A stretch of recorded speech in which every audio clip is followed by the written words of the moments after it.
الشيطان الرجيم.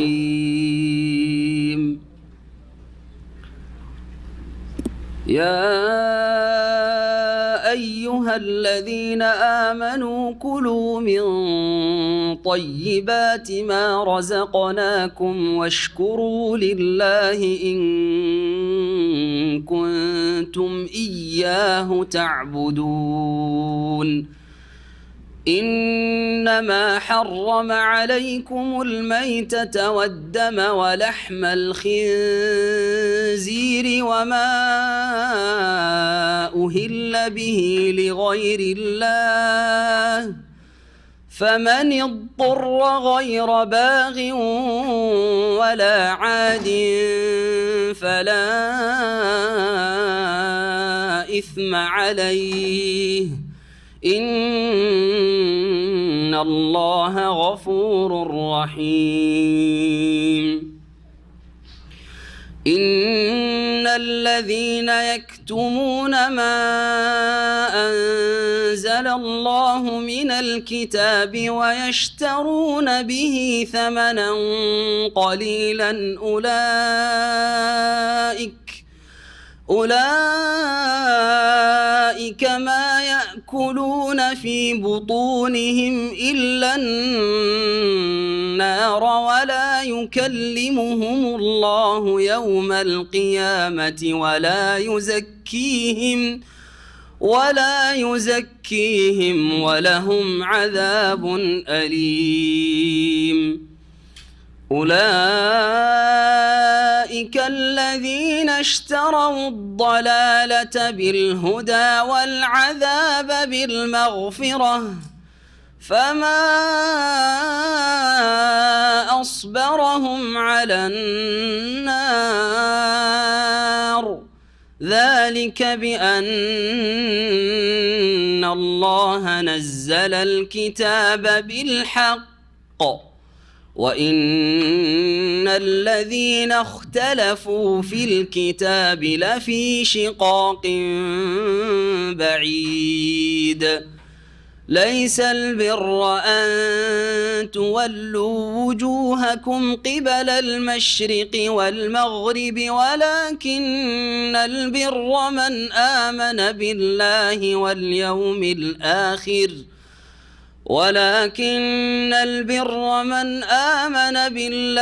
واليوم الآخر والملائكة والكتاب والنبيين وآتى المال على حبه ذوي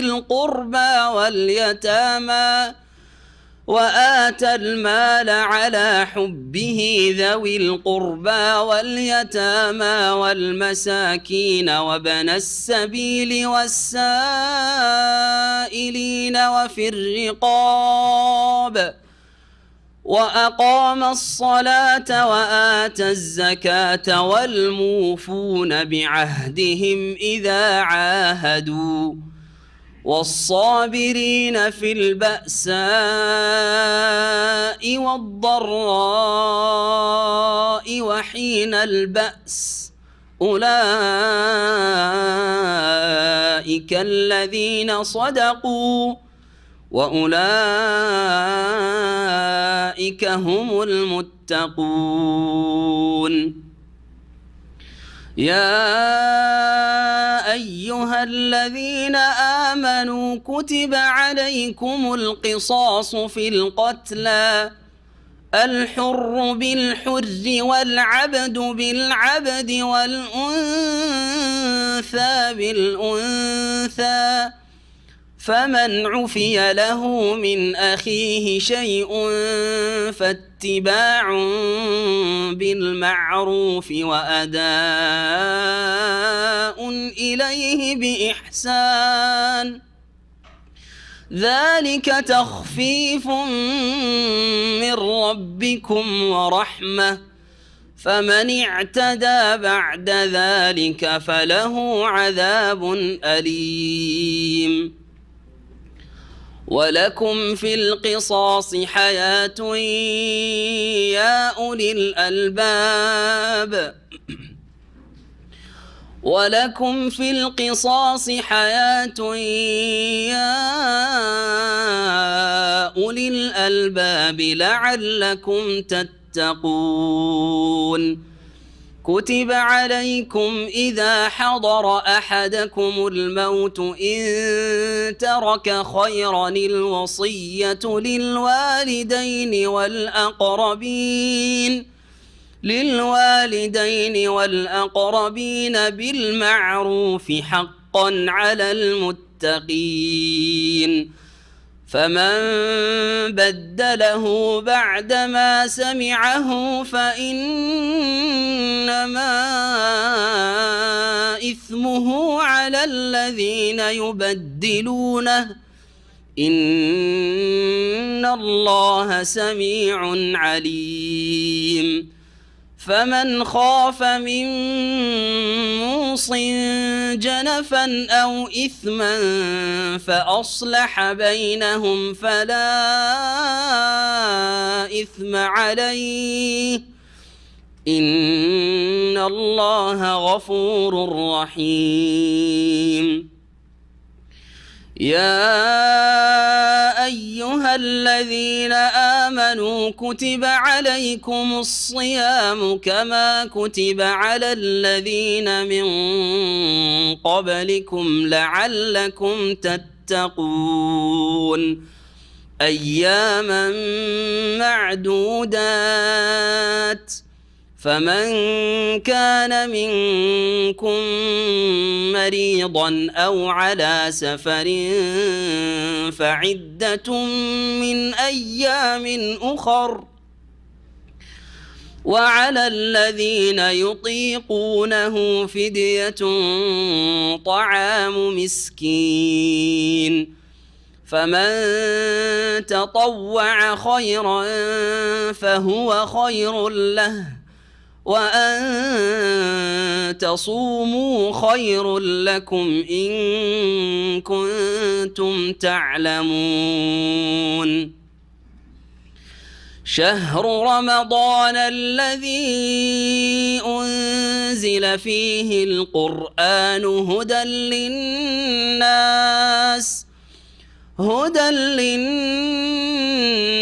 وبينات من الهدى والفرقان فمن شهد منكم الشهر فليصم ومن كان مريضا أو على سفر فعدة من أيام أخر يريد الله بكم اليسر ولا يريد بكم العسر ولتكملوا العدة ولتكبروا الله على ما هداكم ولعلكم تشكرون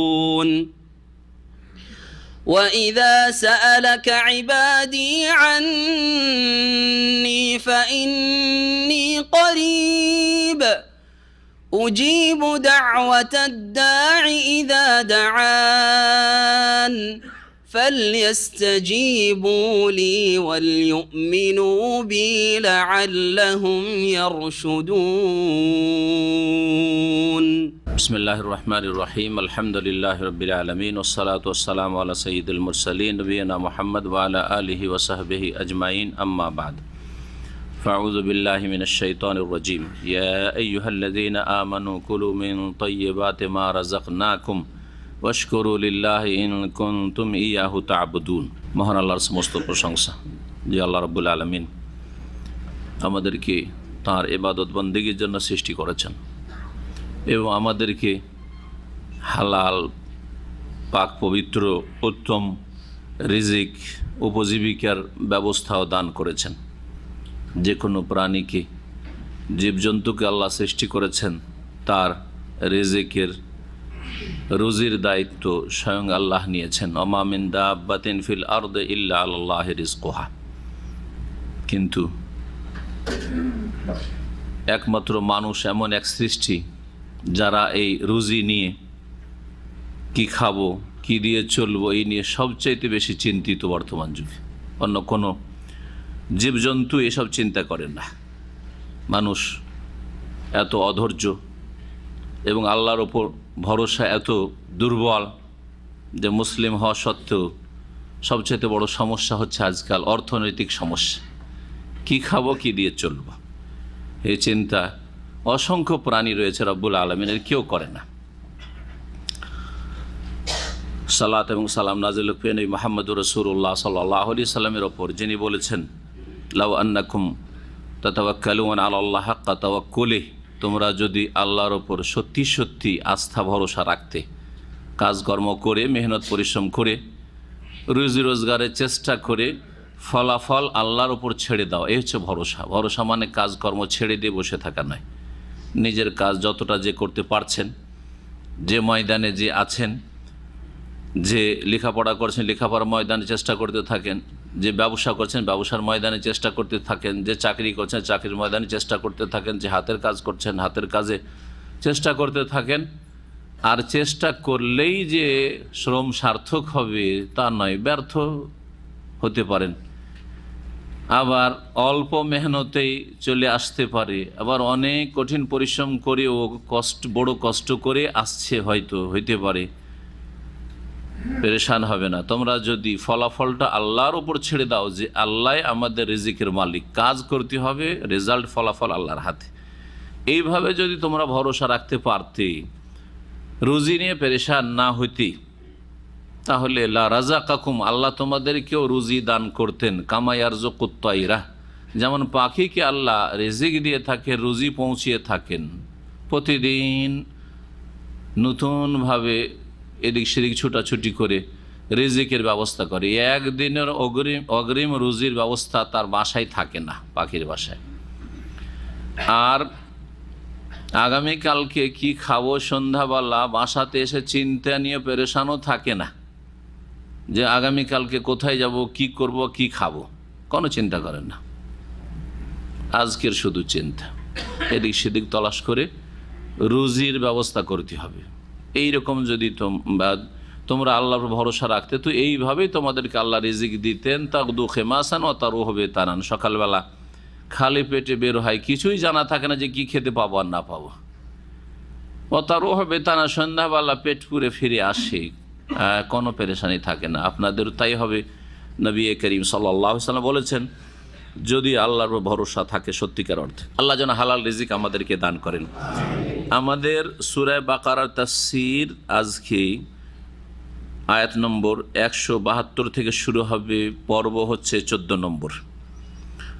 মহান আল্লাহ ইরশাদ করেছেন এতে, যেমন হালাল রিজিকের কথা এবং এই রিজিক আল্লাহর দানের কথা, তেমনি আল্লাহর রিজিক খেয়ে আল্লাহরই কৃতজ্ঞতা প্রকাশ করা, শুকরিয়া আদায় করা। যার নুন খান তার গুণ গাইতে হবে। খাবেন আল্লাহর দেওয়া রুজি, আর শুকরিয়া, ইবাদত বন্দেগী, উপাসনা, আপনার সেজদা, দোয়া হবে দুর্গা দরগার জন্য, গৌস কুতুবের জন্য, মাজারে গিয়ে সেজদা, হ্যাঁ মাজারে গিয়ে জবাই, এটি হচ্ছে বড়ই নিমক হারামি। আল্লাহর নুন খেয়ে গুণ গায় না মুশরিকরা। সবচেয়ে বড় নিমক হারাম হচ্ছে মুশরিক বহুত্ববাদীরা, যারা আল্লাহর সাথে অংশীদার স্থাপন করে। মহান আল্লাহ এই বিষয়টি বলেছেন এখানে, ইয়া আইয়ুহাল্লাযীনা আমানু, বিশেষ করে মুমিনদেরকে সম্বোধন আল্লাহ এই আয়াতে করেছেন। এর আগে আয়াত ছিল গত সপ্তাহের তাফসীরের শেষ দিকে ছিল, সমস্ত মানুষকে সম্বোধন করে আল্লাহ বলছেন, কুলু মিম্মা ফিল আরদি হালালান তাইয়্যিবা ইয়া আইয়ুহান নাস, বল হে মানব সকল।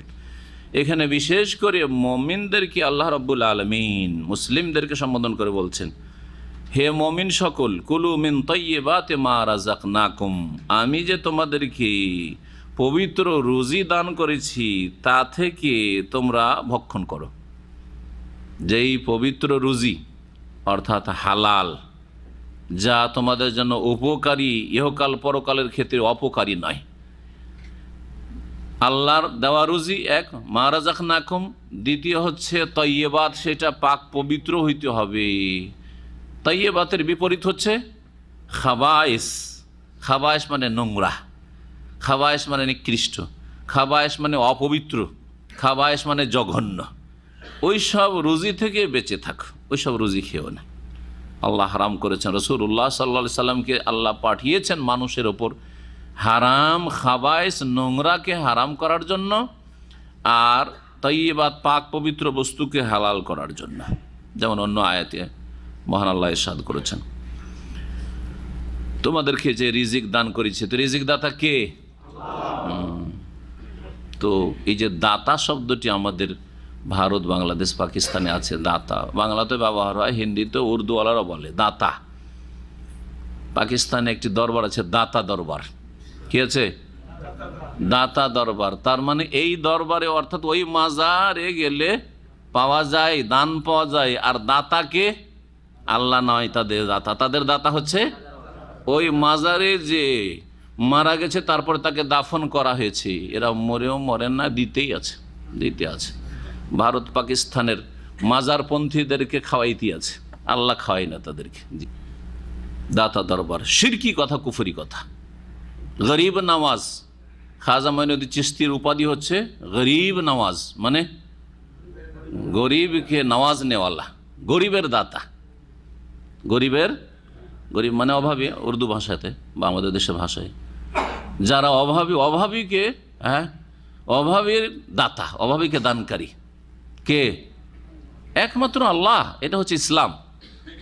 আর খাজা মঈনুদ্দিন চিশতি যদি গরিবের দাতা হয়, গরিব নওয়াজ হয়, তো এটা হচ্ছে বড় শিরক, শিরকে আকবার, ইসলাম থেকে খারিজ করে দেবে। গৌসুল আজম মানে মহান উদ্ধারকারী, গৌসে আজমকে মহান উদ্ধারকারী ইমাম শেখুল ইসলাম ইবনে তাইমিয়া রাহিমাহুল্লাহ বলছেন যে এই গৌসুল আজম তো দূরের কথা, শুধু গৌস বলা বা গিয়াস বলা একমাত্র আল্লাহর জন্য প্রযোজ্য। আল্লাহ ছাড়া কেউ অসহায় অবস্থায় উদ্ধারকারী নেই। গৌস মানে অসহায় অবস্থায়, নিরুপায় অবস্থায় যিনি উদ্ধার করেন, তিনি কে? একমাত্র আল্লাহ। সুতরাং গৌসে আজম মহান উদ্ধারকারী তো বাদ দেন, উদ্ধারকারী গৌস আর গিয়াস এই কথা, ইয়া গিয়াস আল মুস্তাগিসিন, পীরকে, নবীকে, ওলিকে কাউকে বলা, এটা হচ্ছে বড় শিরক। এগুলো আমাদেরকে সুফিবাদে শিখিয়েছে, পীরতন্ত্রে শিখিয়েছে, পীর মুরিদের ধর্মতে শিখিয়েছে। এগুলো কোরআন হাদিসে শিখায়নি, ওহিতে শিখায় নাই। জি, এই শিরকি ভাষাগুলি। আব্দুল কাদের জিলানীকে গৌসে আজম বলা, আর বড় বড় যারা এই রকম যাদের কবরে সেজদা হচ্ছে সেগুলি হচ্ছে সব গৌস আর গিয়াস বা গরিব নওয়াজ বা দাতা, ইত্যাদি ইত্যাদি। এসব হচ্ছে শিরকি ভাষা। বলছেন আল্লাহ রাব্বুল আলামিন মা রাযাকনাকুম, কে রিজিক দিয়ে থাকেন? আল্লাহ। জি, তো রিজিক তাইয়্যিবাত খেতে হবে, তাইয়্যিবাত যা দুনিয়া আখিরাতের কোনো ক্ষতি করে না। দুনিয়ার ক্ষতি হচ্ছে স্বাস্থ্যের ক্ষতি, টাকা পয়সার অপচয়, পরিবেশের ক্ষতি, সমাজের ক্ষতি, আপনার স্ত্রী ছেলে মেয়েদের ক্ষতি, দিনের ক্ষতি, ইমানের ক্ষতি।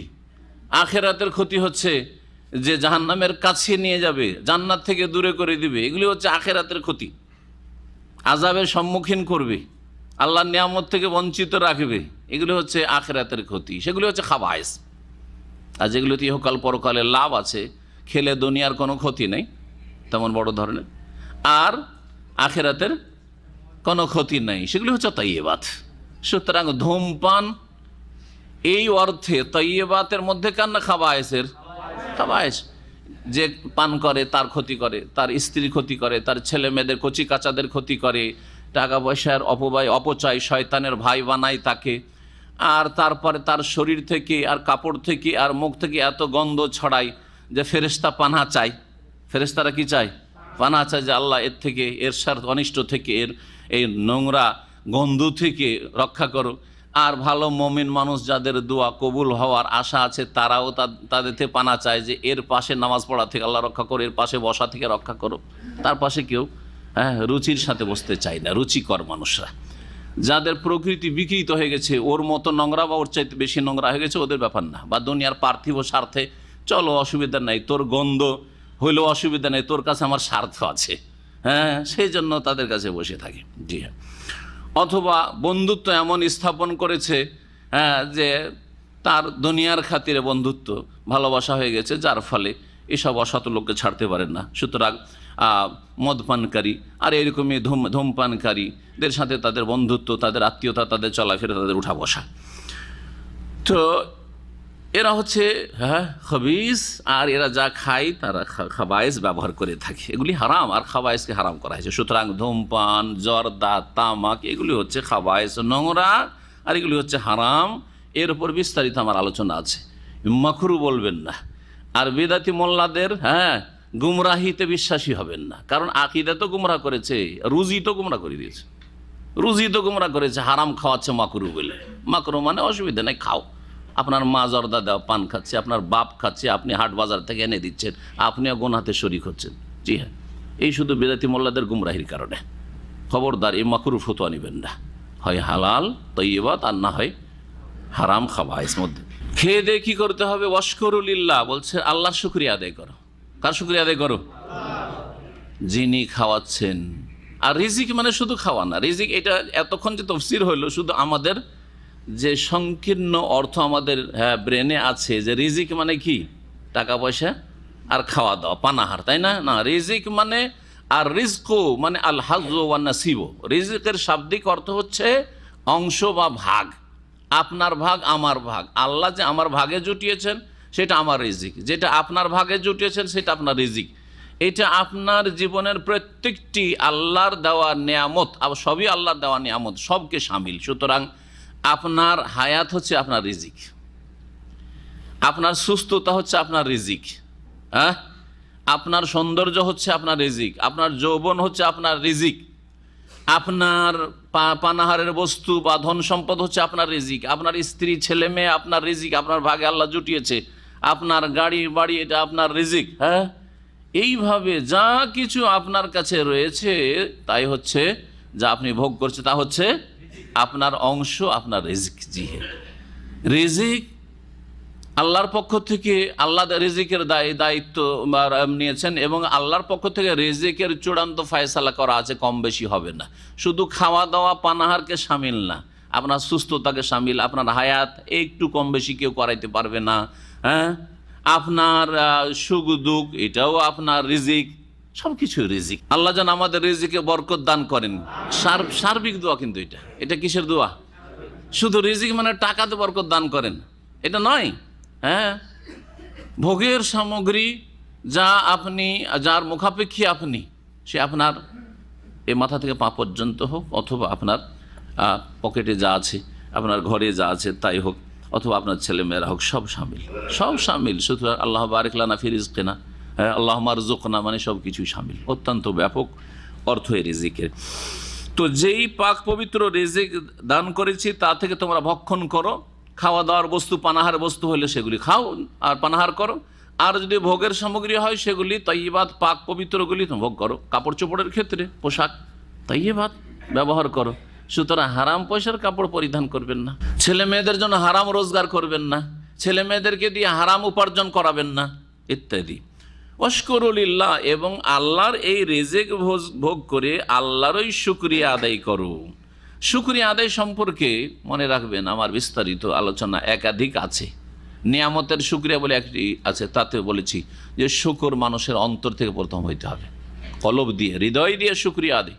আল্লাহর নিয়ামত, আল্লাহর দান, এটা যেন আপনার সূক্ষ্ম অনুভূতি সব সময় থাকে। সব সময় যদি আপনার মগজে বসে থাকে যে যা কিছু আছে আমার কাছে কার? আল্লাহর দান, আল্লাহ না দিলে আমার কোনো ক্ষমতা ছিল না, যতই বড় হয়ে যায় না কেন, তাহলে আপনার মতো ইমানদার কেউ হইতে পারবে না। যত আপনার এই অনুভূতিটা শক্তিশালী থাকবে আর সূক্ষ্ম থাকবে, এহসাস অনুভূতিটা মজবুত হইতে হবে। কলব থেকে শুকরিয়া আদায়, শ্রদ্ধাশীল হওয়া যে নিয়ামত আল্লাহর দান। আল্লাহ না দিলে আমার এলেম হচ্ছে আল্লাহর বড় রিজিক। জি হ্যাঁ, যেটা বলা হয়নি, কাউকে যে আল্লাহ এলেম দিয়েছেন কোন সাবজেক্টের হোক না, সেটাই তার রিজিক। জি, তো আল্লাহ রাব্বুল আলামিনের এই নিয়ামতের শুকরিয়া প্রথম অন্তর দিয়ে করতে হবে, আর তারপরে জবানে শুকরিয়া আদায় করতে হবে, কথার দ্বারা। যেই শুকরিয়াটা আমাদের দেশের মানুষরা বুঝে শুধু, আমি আল্লাহ শুকরিয়া আদায় করছি, মানে মুখে যদি বলে আলহামদুলিল্লাহ, বা যদি বলে যে আল্লাহ শুকরিয়া, তাহলে এইটাই শুধু শুকরিয়া না, এটা মৌখিক শুকরিয়া। তার আগে আন্তরিক শুকরিয়া লাগবে, হৃদয়ের শুকরিয়া লাগবে, না হলে মৌখিক শুকরিয়া কোনো কাজে আসবে না। যেমন অন্তরের বিশ্বাস যদি না থাকে, মুখে কালেমা পড়া কোনো কাজে আসবে না, ঠিক ওই রকমই। আর তারপরে তৃতীয় পর্ব হচ্ছে শুকরিয়ার, আপনার আমলের মাধ্যমে, কাজের মাধ্যমে শুকরিয়া আদায় করা, অর্থাৎ ভালো, ফরজ, ওয়াজিব, সুন্নাত, মুস্তাহাবগুলি করে আল্লাহ শুকরিয়া আদায় করা, আর হারাম, নাজায়েজ, পাপের কথা কাজ থেকে বেঁচে থেকে শুকরিয়া আদায় করা। কেউ যদি হারাম কাজ করে, হারাম খায়, হারাম দেখে, এই নিয়ামতের দ্বারা পাপের কাজ করে, এই নিয়ামতকে গুনহার কাজে লাগায়, তাহলে সে অকৃতজ্ঞ, নিমক হারাম। আল্লাহ তোমাকে পাপ করার জন্য টাকা দিয়েছেন, আল্লাহ তোমাকে নিয়ামত দান করেছেন অন্যায় করার জন্য, জুলম অত্যাচার করার জন্য, আল্লাহ তোমাকে যৌবন দিয়েছেন ব্যভিচার করার জন্য, আল্লাহ তোমাকে হায়াত দিয়েছেন মাদক দ্রব্য পান করার জন্য, বিড়ি সিগারেট খাওয়ার জন্য। এটা হচ্ছে না শুকরি। তাহলে শুকরিয়া কত ব্যাপক, এই বিষয়গুলি বিস্তারিত আলোচনা আমার আছে।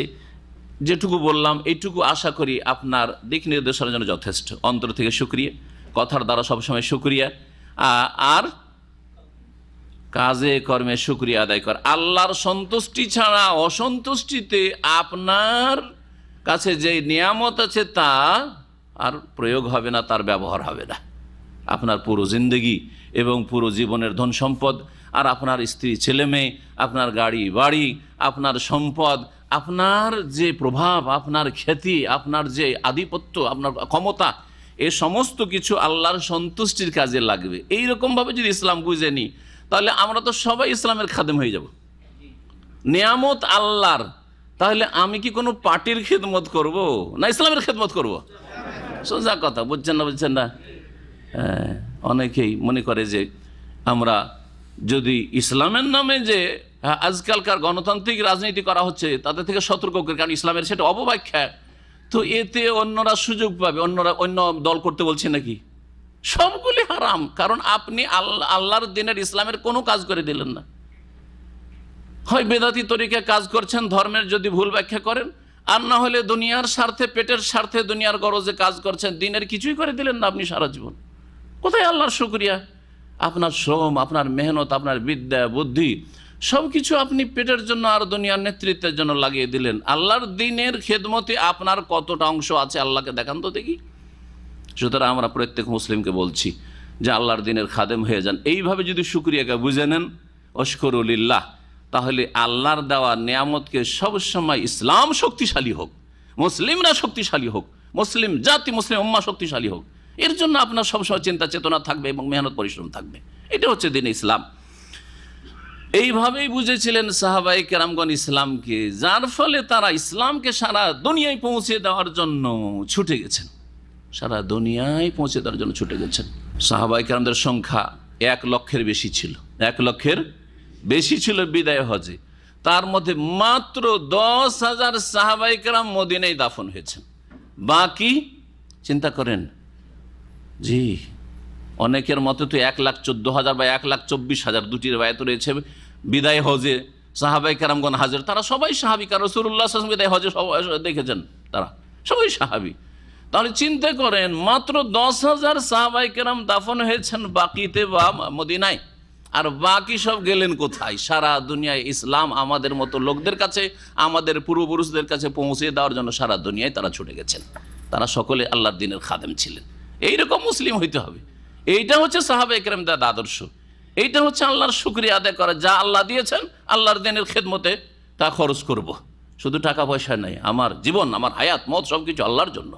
আল্লাহর শুকরিয়া আদায় করো হালাল রিজিক খেয়ে। ইন কুনতুম ইয়াহু তা'বুদুন, যদি তোমরা সত্যিকার তারই ইবাদত বন্দেগী করে থাকো, আল্লাহরই যদি শুধু বান্দা হয়ে থাকো, তাহলে আল্লাহর শুকরিয়া আদায় করো আল্লাহর হালাল রিজিক খেয়ে, আল্লাহর দেওয়া হালাল রিজিক খেয়ে আল্লাহরই শুকরিয়া আদায় করে থাকো, করতে থাকো। আর যদি এর বিপরীত হয়, যে শিরকি আকীদা আছে, দুনিয়ার গরজটা প্রাধান্য পেয়েছে, তখন আল্লাহর শুকরিয়া না, আল্লাহর দিনের জন্য কাজ করতে ভালো লাগবে না। কারণ আল্লাহর দিনের জন্য কাজ করে কয় পয়সা পাবো? আল্লাহর দিনের কাজ করে আমার ভবিষ্যৎ কি, আমার ছেলে মেয়েদের ভবিষ্যৎ কি, হ্যাঁ, আমার কি দুনিয়ার ইন্টারেস্ট আছে, দুনিয়ায় তো কিছু পাবো না। এই যে বর্তমান অবস্থা মুসলিমদের। কিন্তু এটা যদি করি, সেটা করি, এটা করি, হ্যাঁ, আল্লাহর দেওয়া নিয়ামতকে এইসব কাজে যদি লাগাই, তাহলে বেশি বেনিফিট আছে, বেশি লাভ আছে। তোমরা তাহলে সত্যিকার আল্লাহর ইবাদত বন্দেগী করনেওয়ালা না, সত্যিকার আল্লাহর বান্দা না। ইন কুনতুম ইয়াহু তা'বুদুন, যদি একমাত্র আল্লাহর ইবাদত গুজার হও তাহলে আল্লাহর শুকরিয়া আদায় করো আল্লাহর নিয়ামত খেয়ে। কথা লম্বা না করি, আল্লাহ হালাল খেতে বললেন এতে, আর তারপরে যেসব জীবজন্তু হারাম করা হয়েছে বা যেসব বস্তু হারাম করা হয়েছে সংক্ষেপে আল্লাহ বলছেন। এছাড়াও অনেক কিছুই হারাম রয়েছে, তবে এখানে এই জন্যই এই কয়েকটি বিষয় উল্লেখ করা হয়েছে, কয়েকটি বিষয় উল্লেখ করা হয়েছে যে এখানে বিশেষ এর প্রেক্ষাপট রয়েছে, বিশেষের প্রেক্ষাপট রয়েছে। সেটা হচ্ছে যে আগের আলোচনাতে এসছে যে আরব মুশরিকেরা কিছু কিছু জীবজন্তুকে দেবদেবীর নামে ছেড়ে দিত, আর সেগুলির ওপর চড়াও হারাম করে নিত, আর সেগুলির গোস্ত খাওয়াও হারাম করে নিত। উট যেমন হিন্দুরা ষাঁড় ছাড়ে, তারপর মাজার পূজারীরা কি ছাড়ে, ওরাও ষাঁড় ছাড়ে নাকি? ওরা কোনোটা গরু ছেড়ে দিল ওই বাবার নামে, আটরশি বাবার নামে, অথবা ওই মামাজ ভান্ডারি বাবার নামে, অথবা আর কোনো শাহজালাল বাবার নামে কোনো একটা খাসি ছেড়ে দিল, একটা মোরগ ছেড়ে দিচ্ছে, এটা খাবি না রে, এটা নিয়ে যেতে হবে, এটা খাসি বা মুরগিটা কোথায় নিয়ে যেতে হবে, ওই মাজারে নিয়ে যেতে হবে, বাবার নামে ছাড়া আছে। জি হ্যাঁ, এসব মুশরিকানা আকীদা আরও মুশরিকদের ছিল, যেগুলির উৎখাত করার জন্য রাসূলুল্লাহ সাল্লাল্লাহু আলাইহি ওয়াসাল্লাম প্রেরিত হয়। তো আল্লাহ বলছেন দেখো এগুলি হারাম না, যেগুলোকে হারাম মনে করছো, দেবদেবীর নামে ছেড়ে দিয়েছো আর হারাম, হ্যাঁ বাবার নামে ছেড়ে দিয়েছো, না না না এটা গোস্ত খাওয়া যাবে না, ওখানে নিয়ে এখানে জবাই করা যাবে না, ওই মাজা ওরসে নিয়ে যেতে হবে, এগুলো ইসলামে নেই। বরং এই বিষয়গুলি হারাম করা হয়েছে। আল্লাহ বলছেন ইন্নামা হারামা আলাইকুমুল মাইতাতা, নিশ্চয়ই তোমাদের হারাম আল্লাহ করেছেন মৃত জীবজন্তু, মাইতা মৃত জীবজন্তু, স্থলচর প্রাণীর মৃত জীবজন্তু। মৃত জীবজন্তু মানে এমন জীবজন্তু যেগুলি জবাই করার আগেই মারা গেছে, যেগুলি রক্ত প্রবাহিত করে আল্লাহর নাম নিয়ে রক্ত প্রবাহিত করার আগেই মারা গেছে, সেটা হচ্ছে মৃত। সুতরাং যদি শুধু জবাই করা হয়, আল্লাহর নাম না নেওয়া হয়, আল্লাহর নাম গায়রুল্লাহ, আল্লাহ ছাড়া অন্যের নাম নেওয়া হয়, সেটাও মৃতর মতো। অথবা মারা হয়েছে কিন্তু এমন আঘাত করে মারা হয়েছে, আঘাতে মরেছে, রক্ত প্রবাহিত হয়নি। নবী করিম সাল্লাল্লাহু আলাইহি ওয়াসাল্লাম মা আনহারাদ দাম, যা রক্ত প্রবাহিত করে, ও যুকিরা আলাইহি ইসমুল্লাহ, আর তার উপর আল্লাহর নাম যেন উল্লিখিত হয়, বিসমিল্লাহ বলা হয়, আর আল্লাহু আকবার। স্থলচর প্রাণীর এই জন্য বললাম যে পানির মৃত, হ্যাঁ পানিতে, সাগরে, নদীতে, পুকুরে যেসব জীবজন্তু রয়েছে সেগুলি যদি মৃত পাওয়া যায়, জবাই করা বা উঠিয়ে না ধরার পরে শিকার করে নেওয়ার পরে জবাই করা শর্ত নয়। মাছ যদি জীবিত পান তবুও খান, আর মরা পান ভাসছে তবুও খান, কোনো অসুবিধা নেই। নবী করিম সাল্লাল্লাহু আলাইহি ওয়াসাল্লামের প্রসিদ্ধ হাদিস রয়েছে, এক সাহাবী জিজ্ঞাসা করলেন যে ইয়া রাসূলুল্লাহ, সুনানে কিতাবাতে হাদিস রয়েছে, ইন্না নারকাবুল বাহরা, আমরা সাগর পথে সফর করি, ওয়া নাহমিলু মা'নাল কালিলা মিনাল মা, অল্প স্বল্প পানি নিয়ে আমরা যাই, মিষ্টি পানি নিয়ে পান করার জন্য। এই মিষ্টি পানি দিয়ে যা নিয়ে যাই উঠিয়ে নৌকোতে বা পানি পথে, সেই দিয়ে যদি উজু করি, গোসল করি, তাহলে তো তাড়াতাড়ি শেষ হয়ে যাবে। ফাইন তাওয়াদ্দানা বিহি আতাশনা, যদি তা দিয়ে উজু করি তাহলে তো তাড়াতাড়ি আমাদের পিপাসা লেগে যাবে, আর লোনা পানি খেতেও পারবো না। আফানা তাওয়াদ্দাউ মিন মাইল বাহরে, তাহলে কি সাগরের পানি দিয়ে, লোনা পানি দিয়ে আমরা উজু করতে পারবো? নবী করিম সাল্লাল্লাহু আলাইহি ওয়াসাল্লামকে সাহাবীরা জিজ্ঞেস করলেন। উত্তরে দুটি কথা, প্রশ্ন একটি ছিল, উত্তর দিয়েছেন দুটো বিষয়ের, কারণ এটারও প্রয়োজন পড়তে পারে। এখন জিজ্ঞেস করছে না, সাগরে যাওয়ার পরে দরকার পড়বে, তখন কোথায় মোবাইল পাবে, কোথায় টেলিফোন পাবে, কোথায় ওয়্যারলেস পাবে? হ্যাঁ, মুশকিলে পড়ে যাবে, সাহাবীদের দরকার হবে। নবী সাল্লাল্লাহু আলাইহি ওয়াসাল্লাম উত্তর কি বলেছিলেন? হুয়া তাহুরু মাউহু ওয়াল হিল্লু মাইতাতুহু, সাগরের বা সমুদ্রের পানি হচ্ছে তহুর, পাক পবিত্র, তহুর পাক পবিত্র, যা পাক করেও। ওয়াল হিল্লু মাইতাতুহু, আর সেখানকার মৃত জীবজন্তু হচ্ছে আল হিল্লু মানে আল হালাল, হালাল। তাহলে পানিতে জীবজন্তু, মাছেই শুধু সীমিত নয়, যে কোনো জীবজন্তু আপনার রুচি হলে খান আর না খান, পানিতেই থাকবে। হ্যাঁ, উভয়চর নয়, আবার কিছু জীবজন্তু আছে কি উভয়চর প্রাণী, পানিতেও থাকতে পারে আর শুকনোতে উঠিয়ে দেন, দিব্যি চলাফেরা করতে পারবে, বেঁচে থাকতে পারবে, তাহলে চলবে না, তখন জবাই শর্ত রয়েছে। তাহলে জীবজন্তু হচ্ছে তিন প্রকারের, হ্যাঁ, স্থলচর প্রাণী, উভয়চর প্রাণী আর জলচর প্রাণী। আপনাদের জানা আছে, হ্যাঁ, বিজ্ঞান পড়েছেন, মাশাআল্লাহ। হুকুম, এখন শরীয়তি হুকুম জানতে হবে। নবী করিম সাল্লাল্লাহু আলাইহি ওয়াসাল্লাম মৃত খাওয়া হালাল করেছেন, জবাই শর্ত নেই। জি, পক্ষান্তরে স্থলচর প্রাণী বা উভয়চর প্রাণী যদি হয় তাহলে কি করতে হবে? মরে যায় তাহলে খাওয়া যাবে না, জবাই করতে হবে। জবাই যদি না হয় শরীয়ত সম্মত, তাহলে তা হচ্ছে মৃত, আঘাত দিয়ে মারা, যাতে রক্ত প্রবাহিত, আঘাত খেয়ে মরেছে, যে কোনো আঘাত দিয়েছে, লাঠির আঘাতে হোক, আর পাথরের আঘাতে রক্ত প্রবাহিত হয়নি, পাথরের, ভারী পাথরের আঘাতে হোক, বা ওপর থেকে পাহাড় থেকে পড়ে বা ছাদ থেকে পড়ে মারা গেছে কোনো কিছু, একটা ছাগল ইত্যাদি, তাহলে সেটা হ্যাঁ হালাল নয়, মৃত সেটা।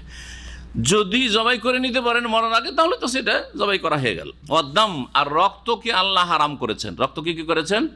হারাম করেছেন। রক্ত দুই রকম, একটা হচ্ছে দামে মাসফু আর দামে গায়ের মাসফু। মাসফু মানে যেই রক্তটা জবাই করার সাথে বা আহত হওয়ার সাথে বইতে লাগে, বয়ে গেল, যেটা প্রবাহিত রক্ত, সেটা হারাম। রক্ত তাজা তাজা রক্ত অথবা জমে গেছে আর কেউ খাচ্ছে, এটা হচ্ছে হারাম, ঠিক না? আর একটা রক্ত হচ্ছে যেটা প্রবাহিত রক্ত না, বহমান রক্ত না, সেই রক্তটা হচ্ছে গোশতের সাথে মিশে আছে। সেই রক্তটা, গোশত কিনে নিয়ে আসার পরে তাতে রক্ত লেগে থাকে না, গোশতের ভিতরে ভিতরে সামান্য সামান্য রক্ত থাকে না, সেই রক্ত কি হারাম? সেই রক্ত যদি হারাম হতো তাহলে শরীয়তে বলা হতো, দেখো গোশত কিনে নিয়ে আসবে, তারপরে ভালো করে ধুইবে, কারণ ওতে রক্ত লেগে আছে। হ্যাঁ, আপনি মরুভূমিতে আছেন, পানি নেই, অথবা আপনি এমনিতে পুড়িয়ে খাবেন, গোশত জবাই করলেন আর পুড়িয়ে খেতে লাগলেন, না ধুইতেই হবে? সব ধুইতে হবে। যতটা রক্ত বয়ে গেল ওইটা হারাম, জবাই করার সাথে বয়ে গেল সেটা হচ্ছে হারাম। আর যেই রক্তগুলি গোশতে লেগে আছে সেগুলি হচ্ছে হালাল। এখন বিনা ধোয়াতে আপনি পুড়িয়ে খান, বিনা ধোয়াতে আপনি রান্না করে খান, আপনার রুচি হইলো। আর যদি মনে আমাদের দেশের মানুষরা ধুয়ে পাক শাক করেন, অসুবিধা নেই, কিন্তু সেটা হারাম নয়, সেটা হারাম নয়। জি, আর এই বিষয়ে সকলে একমত, এটা ভাবিয়েন না যেহেতু এটা আমাদের হানাফি মজহাব নয়, কারণ যারা মজহাবের গোড়া তারা ভাবছে আরে শাইখ হয়তো আমাদের মজহাবেরই সারলো হয়তো। না না, হানাফি মজহাবও এই রক্তের দুই ভাগ আছে, আর শাফি মজহাব, মালিকি, হাম্বলি মজহাব আছে। জি, এটাই হচ্ছে কোরআন হাদিসের কথা। এখানে দাম বলতে দামে মাস ওয়ালাহমাল খিনজির, আর শুকুরের আল্লাহ হারাম করেছেন, শুকুরের গোশত। কারণ শুকুরের গোশতটাই হচ্ছে যারা খায় শুকুর তাদের কাছে মেন।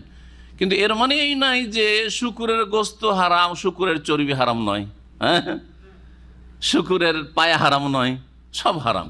শুকুরের গোশত যখন হারাম, তো শুকুরের বাকি যা কিছু আছে সবই হারাম, এবং সবচাইতে জঘন্য হারাম। এই জন্য বিশেষভাবে আল্লাহ শুকুরের কথা উল্লেখ করেছেন, কুকুরের কথা নবী করিম সাল্লাল্লাহু আলাইহি ওয়াসাল্লাম হাদিস আছে, কোরআন কারীম আয়াতে নেই।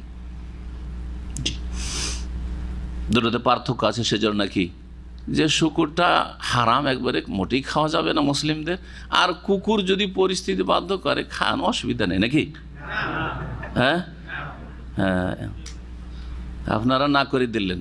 আর একজন বড় গুমরা স্কলার, কি বড় গুমরা স্কলার, সে বলছে যে কোরিয়ায় যদি ইসলামের দাওয়াত দিতে যাওয়ার পরে যেহেতু কোরিয়ান জাতিরা কুকুরের আসক্ত, কুকুরের গোস্তের পাগল, তারা, কথা বোঝা গেছে? কোরিয়ার নন মুসলিমকে ইসলামের দাওয়াত দিবেন, সুতরাং তাদেরকে গিয়ে বলিয়েন না ইসলামের দাওয়াত দিতে গিয়ে যে কুকুর হারাম তোমাদের জন্য, বলিয়েন না কুকুর গোস্ত খাচ্ছে, খাক, হ্যাঁ মুসলমান বানান, এটা ইসলাম। এই ইসলামের নবী করিম সাল্লাল্লাহু আলাইহি ওয়াসাল্লাম ছেড়ে গেছেন সাহাবা কেরামদেরকে। আর কোরআন এবং হাদিসের বিধানে পার্থক্য আছে।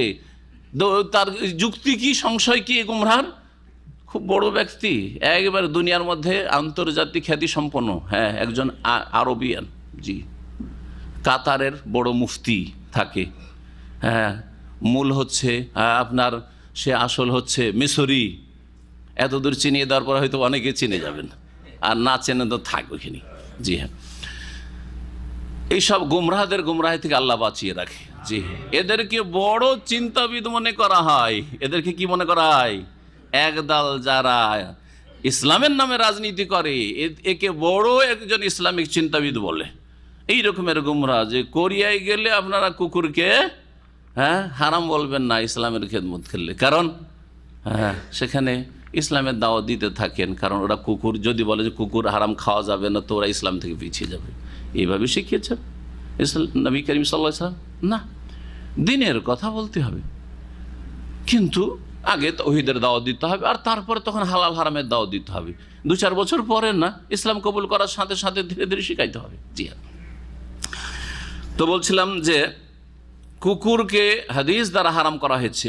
কোন বস্তু যদি কোরআন দ্বারা হারাম হয় সেটাও হারাম, আর হাদিস দ্বারা হারাম হয় সেটাও হারাম। এই বিষয়টি অনেকবারই আপনাদেরকে বুঝিয়েছি। কোরআনে কারিমে রয়েছে যে একজন ব্যক্তি 2 বোনকে একই সময়ে সতীন বানিয়ে বিয়ে করে রাখতে পারবে না। ওয়ান তাজমাউ বাইনাল উখতাইন, কোরআনে আছে কিনা? সূরা নিসাতে 2 বোনকে জমা করা, একত্রিত করা হারাম আল্লাহ করেছেন। যেমন হররিমাত আলাইকুম উম্মাহাতুকুম, ওই আয়াতে আল্লাহ বলছেন তোমাদের মাকে হারাম করেছেন, দাদি নানি যেমন হারাম, ওই রকমই হারাম হচ্ছে 2 বোনকে জমা করা। অনেক গোমরা এরা যদি মাসলা জানার পরে জমা করে রাখে তাহলে মুরতাদ। জি, এটা কোরআনের বিধান। রাসূলুল্লাহ হাদিসের বিধান হচ্ছে যে আপনার স্ত্রী এবং তার ফুফু, আপন ফুফু বা বৈমাত্রীয় বৈপিত্রীয় ফুফু, সবগুলি ফুফু, 3 রকম ফুফু। চাস্তো ফুফু ফুফু নয়, আমাদের সমাজে আর চাস্তো ফুফু, খালাতো ফুফু, আর তারপরে মামাইতো ফুফু, তাই না? ওইসব ফুফু না, কিন্তু আপন ফুফু, বৈমাত্রীয় ফুফু, বৈপিত্রীয় ফুফু।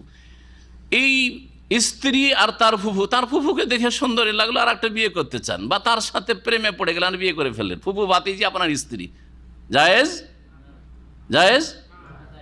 অল্প লোক না করছে, বাকিগুলি জায়েজ করতে চাইছে। হ্যাঁ, হারাম, ঠিক না? আচ্ছা, খালা, আপনার স্ত্রী আর স্ত্রীর খালা, আপন খালা, সৎ খালা, বৈমাত্রীয় বৈপিত্রীয় খালা, 3 রকম খালা। হারাম কি হারাম না? হ্যাঁ জি, অনেকে ও খালা শাশুড়ির কে দেখে ওকে ভালো লেগেছে, ওর প্রেমে পড়ে গেছে, আউযুবিল্লাহ। জি হ্যাঁ, ওকে বিয়ে করে ফেললো, কোর্ট ম্যারেজ করে ফেললো। হারাম, জমা করা চলবে না। 2 জনকে, আপনার স্ত্রী আর তার খালাকে জমা করা চলবে না, আপনার স্ত্রী আর ফুফুকে জমা করা যাবে না। এই 2টো বিধান কোথায় আছে? আয়াত আছে? নেই। তাহলে কি দুটোতে পার্থক্য আছে নাকি? যে না না, এসব কথা বলা যাবে না, কারণ এটা হাদিস আছে, এটা পড়ে নাকি? না, দুটো একই রকম হারাম? একই রকম হারাম। এটা হচ্ছে সহি আকীদার ওলামাদের মাঝে আর এই গুমরাহ আলেমদের মাঝে পার্থক্য। তাদের কাছে কোরআন ও হাদিসের বিধানে এইরকম পার্থক্য আছে, পার্থক্য আছে, অথচ এগুলো হচ্ছে গুমরাহি। আল্লাহ বলছেন ওমা ওহিল্লা বিহি লিগাইরিল্লাহ, আল্লাহ হারাম করেছেন কয়টি কথা হইল?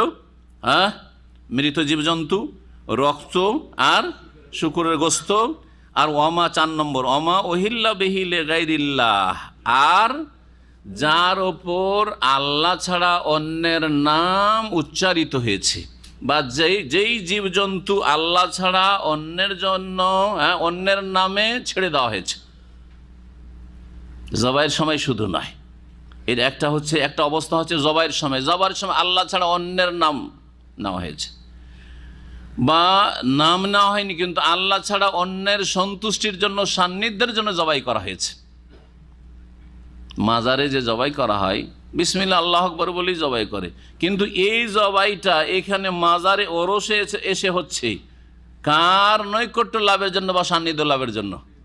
হ্যাঁ, আল্লাহর না, ওই বাবা খুশি হবে, কারণ বাবার আস্তানাতে জবাই করবে এটা, যাতে করে বাবার সন্তুষ্টি হাসিল করা যায়। জি, বাবার সান্নিধ্য লাভ করা যায়, বাবার কাছে কিছু গরজ আছে আমাদের, সেটা পুরা হয় সেই উদ্দেশ্যে। সুতরাং এইরকম জীবজন্তু হারাম, তার গোস্ত হারাম। ভালো করে আজকে শুনেন, অনেকেই খেয়াল করেন না, ওরসে ওই যে খাসি মোরগগুলো জবাই হয়, সেগুলি ওই বাবার অনিষ্টের ভয়ে যদি জবাই না করি, কারণ আমরা এই তরিকার লোক, জবাই না করি তাহলে ক্ষয়ক্ষতি হতে পারে, বাপদাদা করে আসছে, আর না হলে কিছু আশা নিয়ে জবাই করেছি যে তার কাছে কিছু পাবো ওই কবরওয়ালা মাজারওয়ালার কাছে। এই রকম জীবজন্তুর গোস্ত খাওয়া হারাম, যদিও আল্লাহর নামে জবাই করা হয়। নামটা মুখে শুধু আল্লাহর বললেন, কিন্তু সান্নিধ্য আল্লাহর নয়। হ্যাঁ, কার? গায়রুল্লাহর। গায়রুল্লাহ। কয়টা অবস্থা হলো? দুইটা অবস্থা। একটা হচ্ছে যে জবাই করার সময় গায়রুল্লাহর নামে, হ্যাঁ, যেমন হিন্দুরা কালী মায়ের নামে জবাই করে, আর মুসলিমরা কোনো পীর ওলির নামে জবাই করছে বা নবীর নামে জবাই করছে, ধরেন হ্যাঁ, যে অমুকের নাম নিয়ে জবাই করছে, আল্লাহর নাম নিয়ে জবাই নয়। আর একটা হচ্ছে যে নাম আল্লাহ নিল কিন্তু আল্লাহ ছাড়া অন্যের সন্তুষ্টির জন্য, অন্যের অনিষ্ট থেকে বাঁচার জন্য, রক্ষার জন্য জবাই করলো। কেউ জিনের ভয়ে জবাই করলো, কেউ জিনের কাছে কিছু কামনা বাসনা আছে। কবিরাজ বলেছে যে এই এটা কালো মোরগ অথবা কালো খাসি অথবা সাদা খাসি, সাদা মোরগ জবাই করে পুকুরে রেখেছো। কেন রেখে আসতে বললো? গায়রুল্লাহর জন্য এটা জবাই করা হয়েছে, ওই জিনের ভয়ে। তোমার বাড়িতে জিন, হ্যাঁ, তোমাদেরকে পেরেশান করছে, সুতরাং জিনের অনিষ্ট থেকে রক্ষা, জিনকে রাজি করতে হবে, জিন ওখান থেকে তাহলে বিদায় হয়ে যাবে, এটা পেলে রাজি হয়ে। এই গোস্ত খাওয়া হারাম এবং এটা হচ্ছে শিরক, এটা হচ্ছে শিরক আর বড় লানতের কাজ, কারণ এটা বড় শিরক, সুতরাং বড় লানতের কাজ। লানত দুই রকম, গত সপ্তাহে বলেছি। এইরকমই যেসব জীবজন্তু ছেড়ে দেওয়া হয়েছে গায়রুল্লাহর নামে, হ্যাঁ, সেটা কোনো দেবদেবীর নামে ছাড়া হোক বা কোনো দরগার নামে ছাড়া হোক, কোনো বাবার নামে ছাড়া হোক, কোনো মায়ের নামে ছাড়া হোক, যদি ছেড়ে দেওয়া হয়েছে, কিসের জন্য ছাড়া হয়েছে? যে এটা অমুক পীরের খাসি, জি হ্যাঁ, অমুক বাবার এটা হচ্ছে মোরগ, গরু, এভাবে ছেড়ে দেওয়া হয়েছে, তারও গোশত খাওয়া হারাম, কারণ এটা হোক ওহিল্লা লেগাইরিল্লাহ বেহি বা ওহিল্লা বেহি লেগাইরিল্লাহ, দুই রকম করে আয়াত রয়েছে কয়েক জায়গায় এই আয়াতগুলো। আর একটা হচ্ছে জীবজন্তু নয়, কোনো বস্তু, দ্রব্য, খাদ্য। কলা, হিন্দুদের পূজার সময় খুব কলা বিক্রি হয়, জানা আছে না নেই? মিষ্টি খুব বেশি বিক্রি হয়, হয় না? হয় না? মিষ্টিগুলো দেবদেবীর সামনে রাখা হয় বা কলা রাখা হয়। তারপরে মাজারে কোনো কিছু রাখা হচ্ছে, ধরেন হ্যাঁ, মাজার নিচে শিরনি বিতরণ হচ্ছে, কিসের জন্য? ওই বাবার সান্নিধ্য লাভের জন্য, বাবার সন্তুষ্টি বিধানে। জি হ্যাঁ, ওই মাজারে কিছু পাবো সেই জন্য সেখানে কোনো খাবার দাবার। এর চেয়ে বড় বড় বড় ডেগ চড়ে, জানা আছে কিনা? আজমেরে সবচেয়ে বড়, ভারতের রাজস্থান আজমেরে সবচেয়ে বড় ডেগ চড়াই খিচুড়ির ডেগ, আর খিচুড়ি নিয়ে একবারে কাড়াকাড়ি, কারণ এটা বাবার খিচুড়ি, খাজা মঈনুদ্দিন চিশতি গরিব নওয়াজের খিচুড়ি। এই খিচুড়ি খেতে পাওয়া হচ্ছে বড় সৌভাগ্য মুশরিকদের কাছে। জি হ্যাঁ, হিন্দুও খিচুড়ি খেতে যায়, শিখও যায়, আর নামধারী মুসলিমও যায়, আর খ্রিস্টানও যায়, সবাই যায়। এই ধর্মে, বহুত্ববাদের শিরকের ধর্মে সবাই এক। জি হ্যাঁ, এই খিচুড়ি খাওয়া কেমন? এই আয়াতের অন্তর্ভুক্ত। অমা ওহিল্লা বেহি লেগাইরিল্লাহ, আল্লাহ ছাড়া অন্যের জন্য এই খিচুড়ি ডেক চড়েছে। এই খাবার কি জন্য এত বরকতের হয়ে গেছে? কারণ এটা বাবার নামের খিচুড়ি, বোঝা গেছে না? সেটা এর অন্তর্ভুক্ত, সুতরাং খাওয়া যাবে না। জি হ্যাঁ, এই শিরকি খাবারগুলি অনেক সময় আপনাদের কাছে আসে, খাওয়া যাবে না। এই মর্মে আরও বলে দিচ্ছি, 25শে ডিসেম্বর ক্রিসমাস উপলক্ষে যে খাবারগুলি খ্রিস্টানরা আপনাকে দেয়, অনেকে জিজ্ঞেস করেন, এই মাসালার উত্তর এই আয়াতে আছে, এখানে আছে। এই খাবারগুলি হ্যাঁ কিসের জন্য? আল্লাহর জন্য না, তাদের ভ্রান্ত ক্রিসমাস, ভ্রান্ত ধারণা যে ঈসা আলাইহিস সালামের জন্ম এই দিনে। কোনো প্রমাণ তাদের কাছে নেই যে 25শে ডিসেম্বর এই সময় জন্ম। 25শে ডিসেম্বর সবসময় শীতকাল থাকে, ডিসেম্বর সবসময় শীতকাল থাকে। আর গবেষক ওলামারা বলেছেন যে ঈসা আলাইহিস সালামের জন্ম গরমের দিনে হয়েছে, গ্রীষ্মকালে। সুতরাং 25শে ডিসেম্বরের জন্মই আদৌ জন্ম না হয় ঈসা আলাইহিস সালামের। জি, কোনো ঐতিহাসিক প্রমাণ নেই তাদের কাছে। তো এই ক্রিসমাস উপলক্ষে যেসব খাবার দাবার দেওয়া হয় সেগুলিও হারাম। জি, কিছু বিদাতি খাবার আছে, সেগুলি হারাম বলবো না, কিন্তু সেগুলি বর্জন করে যদি ওই বেদাতিদের সংশোধন করা যায় তাহলে বর্জন করতে হবে। যেমন মিলাদুন নবীর খাবার, শবে বরাতে হালুয়া রুটি, আর কি 40 আর খাবার। হ্যাঁ, তো দেখতে হবে যে এদের খাবারগুলি, খাবার খেতে দাওয়াত খেতে যাবেন না। বেদাতি দাওয়াত খেলে তো বেদাতির সহযোগিতা হইলো, কিন্তু আপনার বাড়িতে খাবারটা পাঠিয়ে দিয়েছে, এখন খাবারটা ফেলে দিবেন আর না খাবেন? তখন নষ্ট না করে সেটা খেয়ে ফেলবেন, কারণ এটা বেদাতি খাবার, এটা শিরকি খাবার নয়, শিরকি খাবার এটা নয়। কিন্তু দাওয়াত খেতে গেলে তো সহযোগিতা হইলো, সমর্থন করা হলো তাদের। সুতরাং বেদাতি খাবার খেতে যাওয়া জায়েজ নয়। যে আমি তো এটা পছন্দ করি না, তবে কি করবো, সবাই গ্রামের সবাই বেড়াতে হালুয়া রুটি করছে, ওদের খেতে গেছিলাম একটু, আর আমি তো আসলে কোরআন খানি আর এসব বক্সানো করি না, কিন্তু দাওয়াত দিয়েছিল সে খেতে গেছিলাম। কবর জিয়ারতের খানা খেতে গেছিলাম, কবর জিয়ারতের জন্য যে ভাড়া করে গোটা গ্রামের লোককে খাওয়াইয়ে দাওয়াইয়ে, এটা বেদাতি খাবার। হ্যাঁ, এইরকমই বিভিন্ন যে খাবারগুলি রয়েছে, কুলখানির, ফাতেহাখানি আর যতগুলি খাবার রয়েছে, এগুলি হচ্ছে বেদাতি খাবার। বেদাতি খাবার থেকে বেঁচে থাকা, বর্জন করে, সংশোধন করা গেলে বর্জন করবেন। আর দাওয়াত খাওয়া যাবে না, কারণ ওখানে পাপের জায়গা, বেদাতি দাওয়াত, সুতরাং সেখানে যাওয়া যাবে না। আপনার বাড়িতে কেউ পাঠিয়ে দিয়েছে, সুতরাং এটা শিরকি খাবার যেহেতু নয়, সুতরাং নষ্ট না করে তখন খেয়ে নিতে পারেন। কিন্তু যদি দেখা যায় যে আপনি একজন প্রভাবশালী মানুষ, আপনি যদি তার এইটা ফিরিয়ে দিয়ে তার বাড়িতে ফিরিয়ে দেন, আর ফিরিয়ে দিলে তার কোনো প্রতিক্রিয়া দিয়ে আপনার ক্ষতি করতে পারবে না, তাহলে এই দিয়ে যদি শিক্ষা তাদের হয়, তাহলে শিক্ষামূলক কি করতে হবে, এই খাবার ফিরিয়ে দিতে হবে। একজন প্রভাবশালী মানুষ যদি এই খাবার ফিরিয়ে দেয়, তাহলে ওর একটা ভালো প্রভাব পড়বে না, যে আগামীতে এই লোককে অসন্তুষ্ট করা যাবে না, আমাদের এই বেদাতি খাবারে অমুক অসন্তুষ্ট হয়েছেন, ঠিক না? নিরুপায় ব্যক্তি, যে কোনো সময় কোনো ব্যক্তি নিরুপায় হতে পারে। ফামানির তুররা, কিন্তু যদি কেউ নিরুপায় হয়ে যায়, এই খাবারগুলি না খেলে উপায় নেই, সামনে শুধু মৃত জীবজন্তু আছে, অথবা রক্ত আছে, অথবা শুকুরের গোস্ত আছে, অথবা এই শিরকি খাবার আছে, এসব আছে, আর কিছু নেই, না খেলে মরে যাবে, না পান করলে মরে যাবে। তো তার জন্য কি জায়েজ? আল্লাহ বলছেন জায়েজ, কিন্তু দুটো শর্ত আছে। গায়রা বাগিন ওয়ালা আদিন, যেই ব্যক্তি নিরুপায় হবে, কিন্তু সেই ব্যক্তি গায়রা বাগিন, সেই ব্যক্তি নাফরমান নয়, বিরুদ্ধাচরণকারী না, বাগি থেকে বাগায়াবগি, সেই ব্যক্তি জালেম নয়, বিরুদ্ধাচরণকারী নয়, নাফরমান নয়। ওয়ালা আদিন, আর সেই ব্যক্তি সীমা লঙ্ঘনকারী নয়। ফালা ইসমা আলাইহি, তার কোনো গুনাহ হবে না। এই দুটো শব্দের মধ্যে পার্থক্য আছে তাফসিরে। কি? গায়রা বাগিন, সে জালেম নাফরমান নয়, মানে সেই ব্যক্তি ওই অবস্থায়, যেই অবস্থায় নিরুপায় হয়ে গেছে যে আমি আর অনাহারে মরছি, সেই সময় যেন সেই ব্যক্তি আল্লাহর নাফরমান না থাকে। অর্থাৎ কিছু উদাহরণ দিয়ে, একটি উদাহরণ, একজন লোক ডাকাতি করতে গেছে বা চুরি করতে গেছে, বা কোনো দেশে, সৌদি আরবের মতো ভালো দেশে তো পাপ করাটা অত সহজ নাই, তাই না? জেনা করা, মদ খাওয়া তো অত সহজ নাই, বড় আসামি হয়ে যেতে পারে, তাই না? তখন অন্য কোনো দেশে চলে গেল থাইল্যান্ডে, চলে গেল সিঙ্গাপুরে, চলে গেল আর কোনো দেশে। ওখানে গিয়ে এইরকম নিরুপায় হয়েছে, কিছু নেই, না খেয়ে মরে যাচ্ছে, পানি পাচ্ছে না, পিপাসায় মরে যাচ্ছে। আর সেখানে হারাম খেলে কিছু আছে, খেতে পারবে না? পারবে?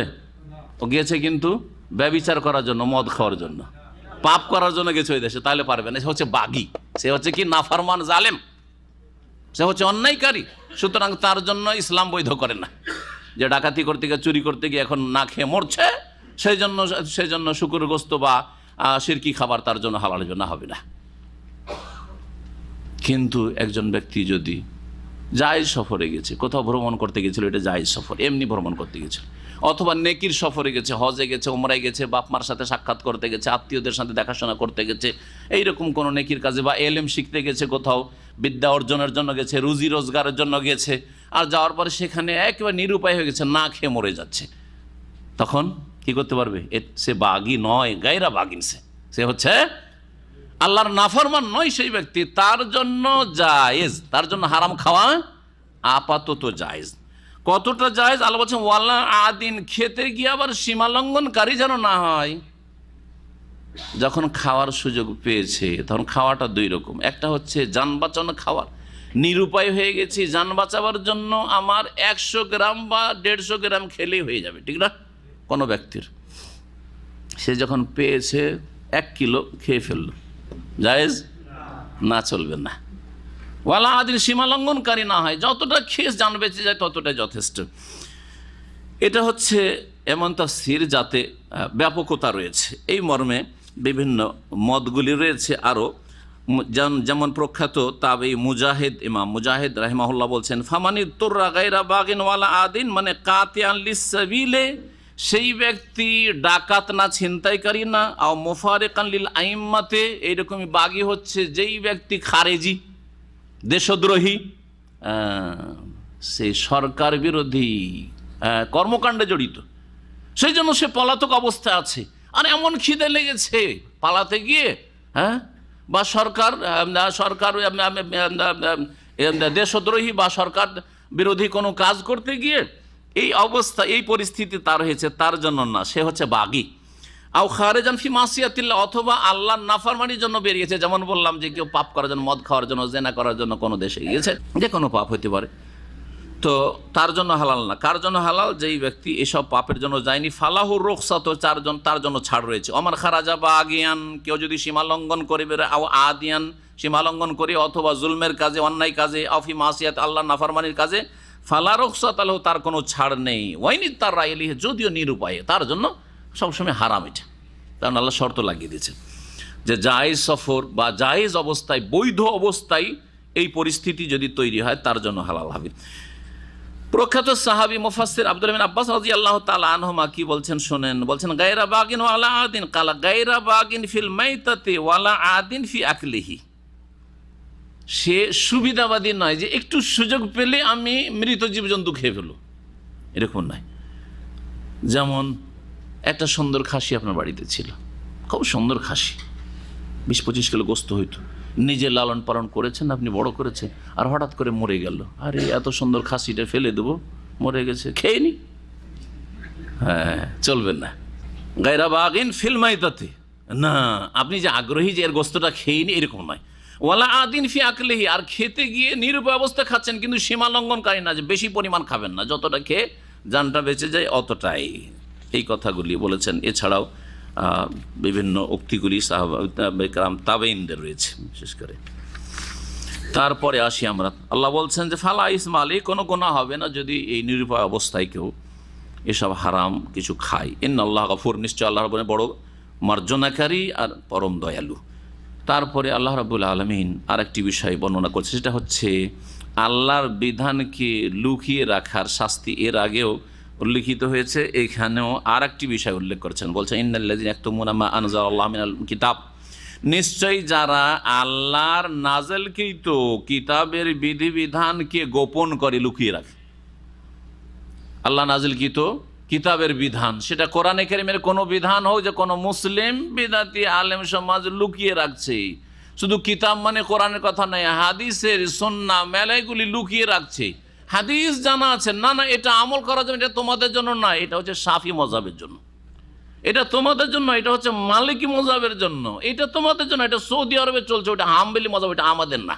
অথচ সহিহ বুখারীর হাদিস, সহিহ মুসলিমের হাদিস, আর মানসুখও না, জয়ীফও না, আর সেই হাদিসটা মারজুও না, শাযও না, সব দিক থেকে সহি। আর তার উপর আমলের কোনো বাধা যেগুলি হয়, সেই বাধাগুলো কিছুই নেই। তারপরে বলছে এটা করা যাবে না, কারণ আমাদের ইমাম সাহেব যে বলেননি, আমাদের ইমাম সাহেবের আনুগত্য ফরজ, যদিও হাদিস আসুক না কেন তার বিরোধী। হাদিস ছেড়ে দাও, ইমামের কথা ছাড়িও না, এটা হচ্ছে হারাম কাজ। হাদিস জানা নেই বলে ইমাম বড় একজন আলেমের ফতোয়ার আমল করলেন, আর হাদিস বিরোধী হয়ে গেল, সেটা আলাদা কথা। যেমন আইম্মা কেরামদের এরকম হয়েছে, ইমাম সাহেবের কাছে হয়তো এই মর্মে হাদিসটা পৌঁছেনি, তখন তিনি যতটা তার কাছে পৌঁছেছে সেই অনুযায়ী ফতোয়া দিয়েছেন, এইটাই হয়েছে। এই মর্মে একটি সুন্দর কিতাব শাইখুল ইসলাম ইবনে তাইমিয়া রাহিমাহুল্লাহর আছে, পড়ে নিতে বলবো আলেম সমাজকে। কিতাবটি অত্যন্ত গুরুত্বপূর্ণ কিতাব। ইমাম সাহেবরা, চার ইমাম আবু হানিফা, শাফি, মালিক, আহমদ রাহিমাহুল্লাহ, বিশেষ করে এই চার ইমাম, তাদের মাঝে যে ইখতিলাফ হয়েছে মাসলা মাসাইলে, অনেক ফরজ ওয়াজিবের ক্ষেত্রে ইখতিলাফ, অনেক সুন্নাহর ক্ষেত্রে ইখতিলাফ। এক মযহাবে একটি বিদআত, আর এক মযহাবে ওইটি হচ্ছে সুন্নাত, এক মযহাবে ফরজ, আর এক মযহাবে নাজায়েজ। এই যে ফতোয়াগুলিতে ইখতিলাফ হয়েছে, এক মযহাবে সূরা ফাতিহা না পড়ে নামাজ হয় না, আর এক মযহাবে সূরা ফাতিহা ইমামের পিছনে পড়াই যায় না, জি নিষেধ। তো এই যে এত দূরত্ব ইখতিলাফে হয়েছে, তারা কি ইচ্ছা করে এইরকম বিরোধ সৃষ্টি করেছেন নাকি? ইচ্ছা করে সহিহ হাদিসগুলি ছেড়ে দিয়েছেন নাকি? না তারা এই উম্মতকে চার ভাগে নিজেরা বিভক্ত করে গেছেন? না, কখনো করেননি তারা। কিতাবটি পড়লে বুঝতে পারবেন। আর বাংলায় অনুবাদও হয়েছে, অনেক আগে দেখেছিলাম বাংলায় অনুবাদ, কিন্তু তার টাইপটা পুরাতন যুগের খুব সুন্দর ছিল না। কিতাবের নাম আরবিতে রাফউল মালাম আনিল আইম্মাতিল আলাম, রাফউল মালাম আনিল আইম্মাতিল আলাম। বড় বড় আইম্মায়ে কেরামরা যে ইখতিলাফ করেছেন, তাদের ওপর যে মালামত বা তিরস্কার আসছে, যে আপনারা এই হাদিস ছাড়লেন কেন, এই হাদিস ছাড়লেন কেন, এই হাদিস ছাড়লেন কেন, সেটা দূরীকরণ মানে তাদের ওপর কোনো তিরস্কার করা যাবে না। তারা অজান্তে হাদিসগুলি ছেড়ে দিয়েছেন, তাদের কাছে হয় হাদিসই পৌঁছেনি, আর না হলে হাদিসটা পৌঁছেছে তখন বিশুদ্ধ সূত্রে পৌঁছেনি, অথবা বিভিন্ন কারণ হয়েছে, যার ফলে তারা হাদিসগুলি সহি সহি হাদিসের বিপরীত ফতোয়া দিয়েছেন, পরবর্তীকালে সেটা প্রকাশ পেয়েছে। জি হ্যাঁ, সুতরাং আপনার জন্য ফরজ হচ্ছে আর আপনার আলেম সমাজের জন্য ফরজ হচ্ছে কোরআন এবং হাদিসের দিকে ডাক দেওয়া, মযহাবের দিকে ডাক দেওয়া নয়। আমার জন্য আপনার জন্য ফরজ হচ্ছে কোরআন সুন্নাহকে আঁকড়ে ধরা, কোনো তরিকাকে আঁকড়ে ধরা নয়, কোনো মযহাবকে মসলাককে আঁকড়ে ধরা নয়। আল্লাহ যেন বুঝার তৌফিক দান করেন। কিয়ামতের দিন আল্লাহ জিজ্ঞাসা করবেন যে নবী সাল্লাল্লাহু আলাইহি ওয়াসাল্লাম কয়টা জিনিস ছেড়েছিলেন? 4টা মযহাব ছেড়ে গেছিলেন। হ্যাঁ, নবী সাল্লাল্লাহু আলাইহি ওয়াসাল্লাম বলছেন 4টা মযহাব ছেড়ে যাচ্ছি, যে কেউ একটা ধরে নেবে, হ্যাঁ, সেই ব্যক্তি কখনো পথভ্রষ্ট হবে না। এই কথা বলেছেন? বলেছেন তারাকতু ফিকুম আমরাইন, দুটো ছেড়ে যাচ্ছে। লান তাদিল্লু, তোমরা কখনো গুমরা হবে না, মা তামাসসাকতুম বিহিমা, যতদিন দুটোকে শক্ত করে ধারণ করবে। কিতাব আল্লাহ, একটি হচ্ছে আল্লাহর কিতাব, আরেকটি হচ্ছে আমার সুন্নাহ। সুতরাং এই মযহাবের ফতোয়াগুলিকে, মাসলাগুলিকে কোরআন সুন্নাহ দিয়ে যাচাই বাছাই করতে হবে। এটা হচ্ছে মধ্যম শ্রেণীর আলেমদের কাজ। কমপক্ষে একেবারে ছোট আমাদের সমাজে যারা আলেম বলছেন, ওরা আসলে তো আলেম না, ওরা, যার ফলে ওরা তো নিজেরা দলিল বুঝে না। তো ওরা কি করে আপনার থেকে বেশি পার্থক্য করবে যে এটা বেশি ঠিক, ওইটা বেশি ঠিক নয়, এটা দুর্বল, ওটা সহি, তো জানেই না বেচারারা। সুতরাং আপনাদেরকে সাহায্য নিতে হবে ভালো আলেমগুলির মাধ্যমেই, তাদের কাছ থেকে যারা কোরআন সুন্নাহকে তুলনামূলক লেখাপড়া করে, চর্চা করে, তারপরে আপনাকে দলিলের দিকে নিয়ে যায়, আপনাকে গোঁড়ামির দিকে নিয়ে যায় দেয়। নিশ্চয় যারা আল্লাহর কিতাবে নাযিলকৃত বিষয়গুলিকে গোপন করবে, ওয়াস্তারুনা বিহি সামানান কালিলা, আর তার বিনিময়ে অল্প মূল্য গ্রহণ করবে, তার বিনিময়ে অল্প মূল্য গ্রহণ করবে। অর্থাৎ দুনিয়ার স্বার্থ হচ্ছে অল্প মূল্য, সামানুন কালিল, আর দিন হচ্ছে মূল্যবান বস্তু। দিন কি করলো? নষ্ট করলো, দিনের বিধিবিধান নষ্ট করলো, আর দুনিয়ার স্বার্থ পূরণ করলো। এইরকম কাজ যারা করবে, যারা তৌহিদের দিকে দাওয়াত দেয় না, শিরকের ওপর নীরব থেকে যায়, সুন্নাহর দিকে দাওয়াত দেয় না, বিদাতের ওপর চুপ থেকে যায়, দেখেন এগুলোকে বিদাত বললে ঝামেলা সৃষ্টি হবে, সব ফিতনা হবে। আর এইসব কথা বলতে নেই। আপনি ওখানে করছেন, খুব যদি ভালো হয় বলছেন ঠিক আছে, ওখানে করেছেন, এখানে এইসব করতে যায়েন না, ঝামেলা সৃষ্টি হবে। এসব ঝামেলা কেন করতে যাচ্ছেন আপনি? বোঝা গেছে না? জি হ্যাঁ, এরা দুনিয়ার স্বার্থকে, এটা হচ্ছে সামানুন কালি, অল্প মূল্য গ্রহণ করেছে, আর যেটা মূল্যবান বস্তু যেটা, সেটাকে তারা বিক্রি করে দিয়েছে, অর্থাৎ দিনকে বিক্রি করে দিয়েছে। তাদের শাস্তি শুনুন। আল্লাহ বলছেন উলাইকা মা ইয়াকুলুনা ফি বুতুনিহিম ইল্লান নার, ওরা এমন লোক যারা তাদের পেটে জাহান্নামের আগুন ছাড়া আর কিছু ভক্ষণ করে না। ওয়ালা ইউকাল্লিমুহুমুল্লাহু ইয়াওমাল কিয়ামাতি, আর তাদের সাথে দ্বিতীয় শাস্তি, কিয়ামতের দিনে আল্লাহ কথাই বলবেন না, কিন্তু হিসাব নেওয়ার সময় সবার সাথে কথা বলবেন। তার এখানে কথা বলবেন না মানে দয়ার নজরে, মায়ার দৃষ্টিতে কথা বলবেন না। জি হ্যাঁ, কথা বলবেন না মানে দয়া মায়ার কথা বলা দুই রকম। আমরা যে কথা বলি, কথা বলা দুই রকম। অনেকের সাথে কথা বলেন কিন্তু কোনো দয়া মায়া নেই, কথা বলছেন না, না বললে চলবে না, কথা বলতে হবে হয়তো, এই জন্য। তো আল্লাহ রাব্বুল আলামিন তাদের সাথে কোনো রহমতের কথা বলবেন না, দয়ার কথা। ওয়ালা ইউযাক্কিহিম, এবং তাদেরকে এই পাপ থেকে পাক পবিত্রও করবেন না। এই পাপের বোঝা নিয়ে থেকে যাবে, সুতরাং জাহান্নামে যেতেই হবে ওদেরকে, যারা গোমরাহ করেছে, এরকম দুনিয়ার স্বার্থকে প্রাধান্য দিয়েছে আর দিনকে বিক্রি করে দিয়েছে। ওয়ালাহুম আযাবুন আলীম, আর তাদের জন্য মর্মান্তিক শাস্তি রয়েছে। জি, এই আয়াত যেমন ইহুদি খ্রিস্টানদের ধর্মগুরুদের ক্ষেত্রে, যেমন হিন্দুদের ধর্মগুরুদের ক্ষেত্রে যারা তৌহিদের কিছু জ্ঞান রাখে, ঠিকই তেমনি মুসলিম সমাজের বেদাতপন্থী আলেম সমাজের ক্ষেত্রে এই আয়াত, যারা কোরআন এবং হাদিসের যথেষ্ট জ্ঞান রাখে, অপব্যাখ্যা করে, ভুল ব্যাখ্যা করে, স্বাধীনভাবে ব্যাখ্যা করে, নবী করিম সাল্লাল্লাহু আলাইহি ওয়াসাল্লামের সাহাবায়ে কেরামরা যেইভাবে বুঝেছেন সেইভাবে তারা বুঝে না। এই জন্য আল্লামা আলবানী রাহিমাহুল্লাহ সবসময় তাগিদ করতেন যে কোরআন সুন্নাহ এবং মানহাজে সালাফ, কোরআন সুন্নাহকে বুঝতে হবে সালাফে সালেহিনের দৃষ্টিভঙ্গি নিয়ে, আপনার স্বাধীন নজরে চিন্তা চেতনা নিয়ে বুঝলে হবে না। কি দিয়ে বুঝতে হবে? যেইভাবে সালাফে সালেহিন, সাহাবায়ে কেরাম, তাবেইন, তাবা তাবেইন বুঝেছেন। জি হ্যাঁ, আপনি যখন একটা মাসলা, একটা হাদিস থেকে বুঝতে যাচ্ছেন, দেখতে হবে যে আমি যেভাবে বুঝছি কোন সাহাবী এভাবে বুঝেছেন, সাহাবীরা এই আমলটা করেছেন, হ্যাঁ, তাবেইনরা করেছেন, তাবা তাবেইনরা করেছেন। যেমন ইল্লাল্লাহর জিকির, এই এক গুমরাহ বেদাতীরা বলছে ইল্লাল্লাহর জিকির করা যাবে। হ্যাঁ, ইল্লাল ইজখির বলেছেন না, ইল্লাল্লাহর জিকির করা যাবে। তো ইল্লাল ইজখিরটা আজকাল এই বেদাতি মোল্লারা জানলো না, সাহাবীরা জেনেছেন। তো সাহাবীরা, একজন সাহাবী, বললাম যে 1 লাখের বেশি সাহাবী, 1,24,000 বা 14,000 বেশি সাহাবায়ে কেরাম শুধু বিদায় হজে, তাদের একজন বেশি লাগবে না, একজন সাহাবী ইল্লাল্লাহর জিকির করেছেন, একজন সাহাবী মুফরাদ জিকির আল্লাহু আল্লাহু জিকির করেছেন, একজন সাহাবী দেখান যে হু হু হু হু জিকির করেছেন।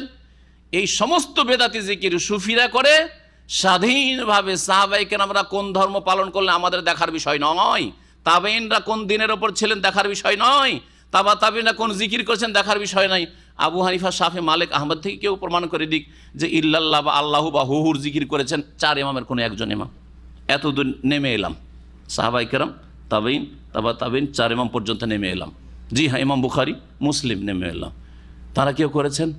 তারপরেও এইভাবে জাতিকে গুমরাহ করবেন আপনি, তারপরে গুমরাহ করবেন, এই শাস্তিগুলি হবে, এই শাস্তিগুলি হবে। জি হ্যাঁ, অপব্যাখ্যা, হককে গোপন রাখছেন, আর সালাফে সালেহিনের মানহাজকে, পথকে, পন্থাকে একেবারে পিছনে ফেলে দিয়ে উপেক্ষা করছেন।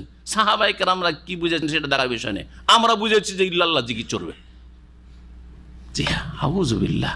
আল্লাহ বলছেন উলাইকাল্লাযিনা ইশতারাউ দালালাতা বিল হুদা, ওরা এমন মানুষ যারা গুমরাহিকে ক্রয় করেছে বিল হুদা, হেদায়েতের বিনিময়ে।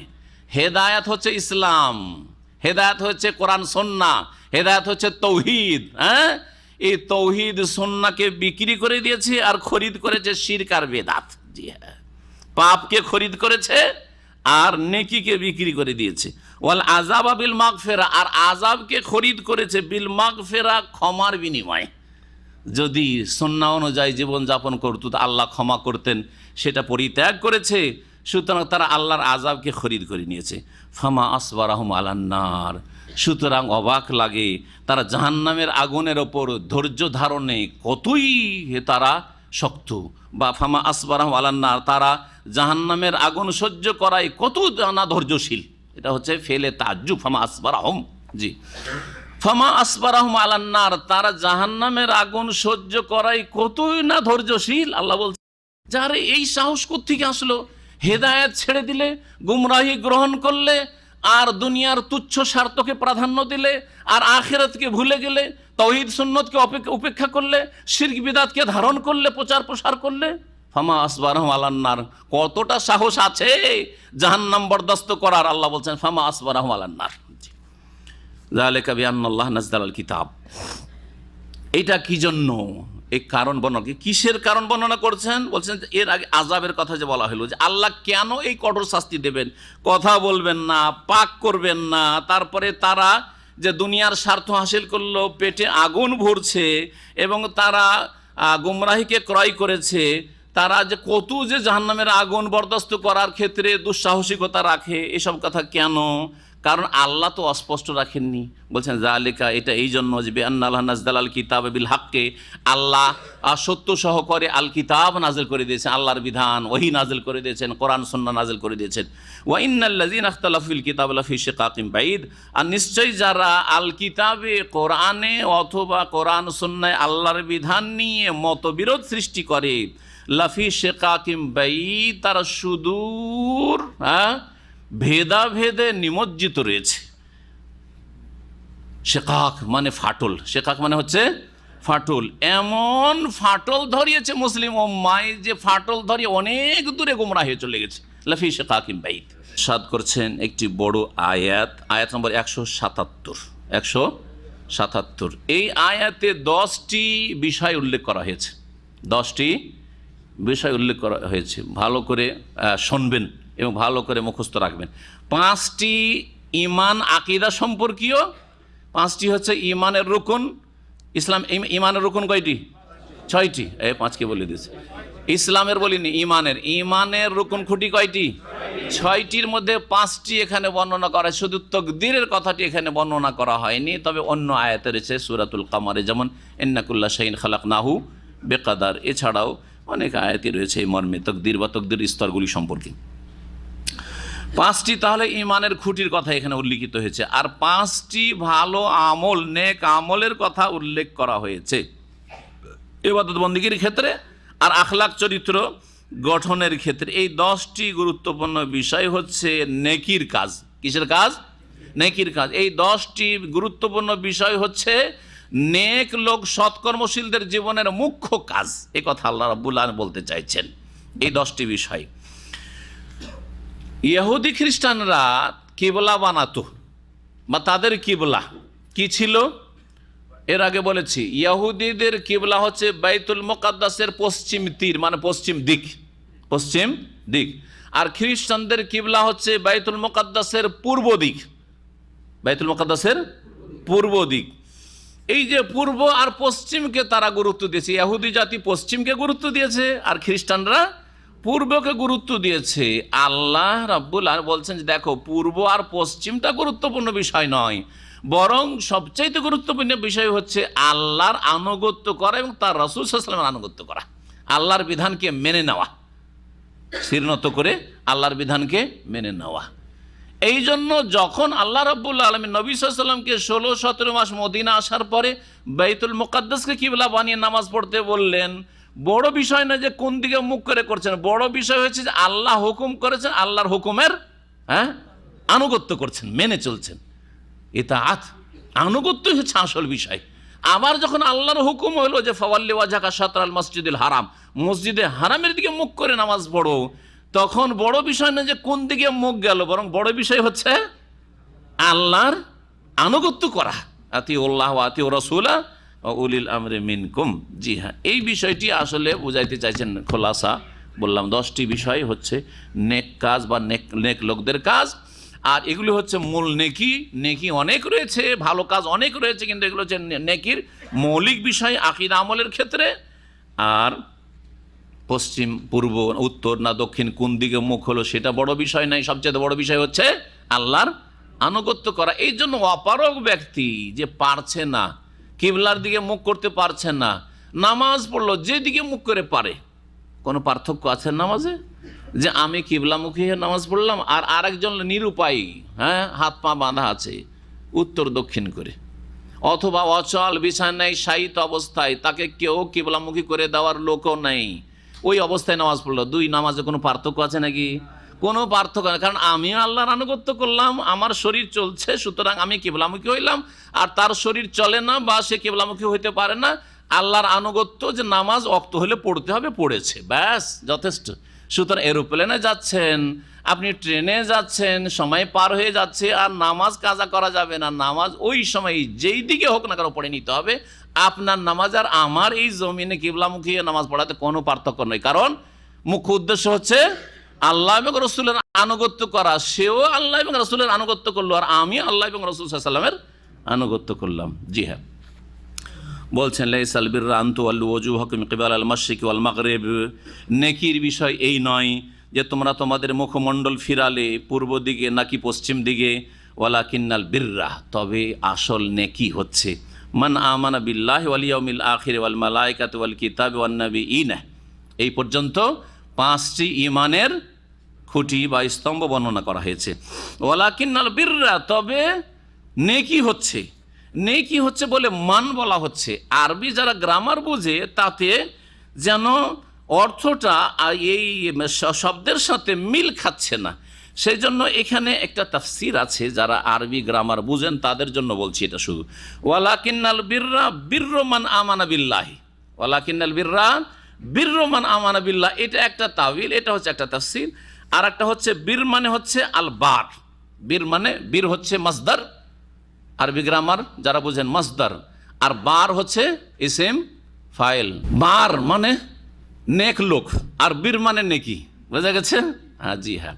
আল্লাহ বলছেন যে ওয়ালাকিন্নাল বিররা মান আমানা বিল্লাহি ওয়াল ইয়াউমিল আখির, তবে নেকি হচ্ছে ওই লোকের নেকি যেই ব্যক্তি আল্লাহর প্রতি ঈমান রাখে, পরকালের প্রতি বিশ্বাস রাখে, ফেরেশতার প্রতি বিশ্বাস রাখে, কিতাব কোরআনে কারীমের প্রতি বিশ্বাস রাখে, আর তার আগে যেসব আসমানি কিতাব নাযিল হয়েছে সেগুলিকে আসমানি কিতাব হিসেবে বিশ্বাস রাখে, ওয়ান নাবিয়িনা, এবং নবীগণের প্রতি বিশ্বাস স্থাপন করে। এগুলি হচ্ছে কি নেকির কাজ। এগুলো হচ্ছে কিসের কাজ? নেকির কাজ। বিশ্বাস তাহলে অন্তরের নেকি এগুলো হচ্ছে। এই যে অন্তর দিয়ে বিশ্বাস হয়, এটা হচ্ছে কলবের নেকি, হৃদয়ের নেকি, আমালুল কলুব। অনেক অন্তরের আমল আছে, তার মধ্যে এগুলি হচ্ছে অন্তরের আমল, বিশ্বাস করা। যার প্রতিফলন ঘটবে আপনার কথাতে, কাজে, আমলে, সেটা অবশ্যই বাহ্যিক অবস্থায়, অঙ্গ প্রত্যঙ্গে, কিন্তু অন্তরের অনেক আমল রয়েছে। আর যদি বলি বীর মাসদার ইসিম ফাইলের অর্থে ওয়ালাকিন্নাল বার, তবে নেক সৎকর্মশীল ওই লোক, তবে সৎকর্মশীল ওই লোক, মান আমান বিল্লাহ, যে আল্লাহর প্রতি ঈমান রাখে সে হচ্ছে সৎকর্মশীল, যে পরকালে ঈমান রাখে, ফেরেশতা ঈমান রাখে, কিতাবে ঈমান রাখে, ও নবীদের প্রতি বিশ্বাস রাখে। ওয়া আতাল মাল আলা হুব্বিহি যাবিল কুরবা ওয়াল ইয়াতামা ওয়াল মাসাকিন ওয়া ইবনাস সাবিল ওয়াস সাইলিন ওয়া ফির রিকাব। জি হ্যাঁ, এবং তারা ধন সম্পদ দান করে। আতাল মালা মানে ধন সম্পদ কি করে? প্রদান করে, দেয়। কাকে দেয়? যে যাদের কথা বলা হচ্ছে, যেমন এইরকম আল্লাহ বলছেন ধন সম্পদ দান করে বা দিয়ে থাকে আলা হুব্বেহি। এই আলা হুব্বেহির দুটি তাফসীর আছে। এই দুটি তাফসীরের একটি শুনেছেন আপনার, শুধু কেউ বলতে পারেন এই আয়াতের তাফসীর? এইরকমই আয়াত একটি আছে, ওয়ুতিমুনা আত-তা'আমা আলা হুব্বিহি মিসকিনা ওয়া ইয়াতীমা ওয়া আসীরা, সূরা দাহর। হ্যাঁ, আলা হুব্বিহি মানে কি দেখি, যেমন বললেন। হ্যাঁ, ভালো, কিসের সাথে ভালোবাসা? আল্লাহর সাথে। এটা অন্যদিকে গেল। আর আরেকটা অর্থ যেটা প্রসিদ্ধ খুব, হ্যাঁ, কে বলতে পারেন? আমি পরে বুঝাবো, হয়তো বুঝতে পারবেন না, কিন্তু ও ঠিক বলেছে, ওর কথা বুঝেছি। আল্লাহর ভালোবাসা, আল্লাহর ভালোবাসা, এটা একটা অর্থ। আর একটা হচ্ছে, হ্যাঁ, না মিসকিন না, ধন সম্পদের ভালোবাসা সত্যি। কেমন করে এখন খুলে বুঝেন, দুটো দিকে যাবে অর্থ, আর দুটোই ঠিক। ও আতাল মালা, ধন সম্পদ দান করে, আলা হুব্বিহি, ধন সম্পদের আসক্তি থাকা সত্ত্বেও, ধন সম্পদের উপর ভালোবাসা থাকা সত্ত্বেও। এমন নয় যে এত ধন হয়েছে যে আর না থাকলেও চলে, যে 5 লাখ টাকা দান করে দিই, মেলা টাকা আছে, তখন অত মায়া নাই, তাই না? কিন্তু অল্প পয়সা, মাত্র 1000 রিয়াল বেতন, ওতে যদি 100 রিয়াল দেন তো আপনার কত আরও প্রয়োজন আছে। নিজের পেটে কম করে, নিজের ছেলে মেয়েদের পেটে কম করে, নিজের বাড়িঘর না করে, নিজের স্বার্থ পুরা না করে, আমার মেলা প্রয়োজন আছে, তারপরেও কি করছি? দান খেরাত করছি। এটা হচ্ছে সবচেয়ে উত্তম দান, উত্তম দান।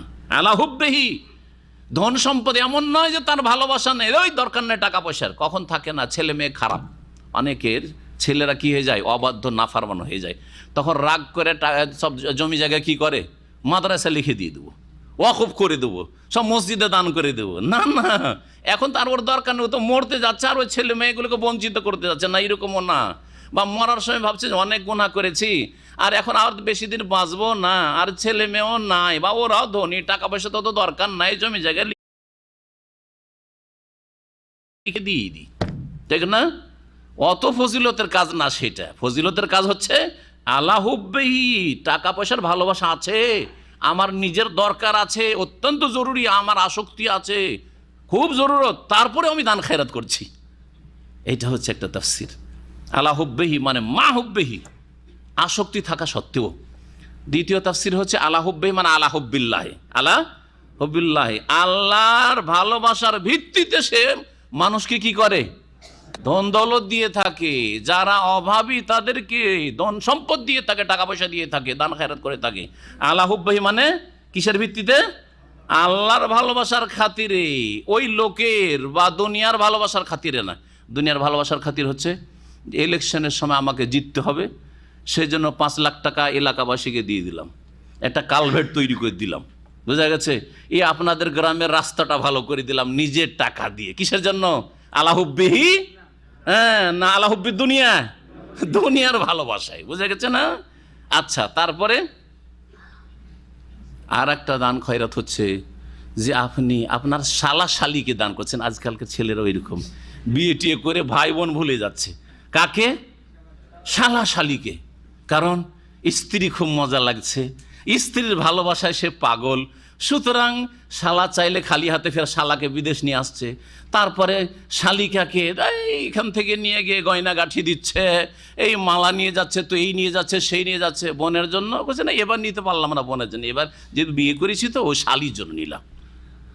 কথা বোঝা গেছে? তো আল্লাহ হুব্বি, আল্লাহর ভালোবাসায়, আল্লাহর ভালোবাসা হলে আপনজন থেকে শুরু করবে, বাপ থেকে শুরু করবে, মা থেকে শুরু করবে, আপন ভাই বোন থেকে শুরু করবে, আত্মীয় স্বজন থেকে শুরু করবে, আর তারপরে যারা দিনদার পরেজগার তাদের থেকে শুরু করবে। না বেদিন, বেহায়া, বোঝা গেছে, ফাসেক, নিজের বংশের, সেই জন্য বেনামাজিকেও জাকাত দিচ্ছেন, কিন্তু আপনার বংশের না খেতে পাই না, না না না, ওদের বেশি দেওয়া যাবে না, আমাদের নিজের গতিয়াকে দিতে হবে, নিজের গোত্র বংশের লোককে দিতে হবে।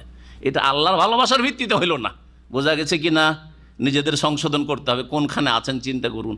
আজকাল মানুষ দান খেরাত করে, বেনামাজিকে দেয়, আর মাসলা জিজ্ঞাসা করে যে বেনামাজিকে জাকাত দেওয়া যাবে। আমি বলে বেনামাজি কেন দেবে, নামাজি পান না? বলছে নিজের বংশে পাই না। বলছে নিজের বংশী জাকাত দিতে হবে নাকি? কে বললো? ও বেদিনকে জাকাত দিয়ে খাওয়াবেন আপনি? বিড়ি সিগারেট খাচ্ছে, হারাম খাচ্ছে, তাকে জাকাত দেবেন আপনি? হ্যাঁ, আপনার টাকা নিয়ে ফকির আপনার বংশের, সেই জন্য সে বিড়ি সিগারেট খাবে, হারাম খাবে, আর সুদের ওপর টাকা লাগাবে। অনেকে সুদের ওপর টাকা লাগাচ্ছে। ধার দিচ্ছেন কাকে? নিজের বংশের লোককে।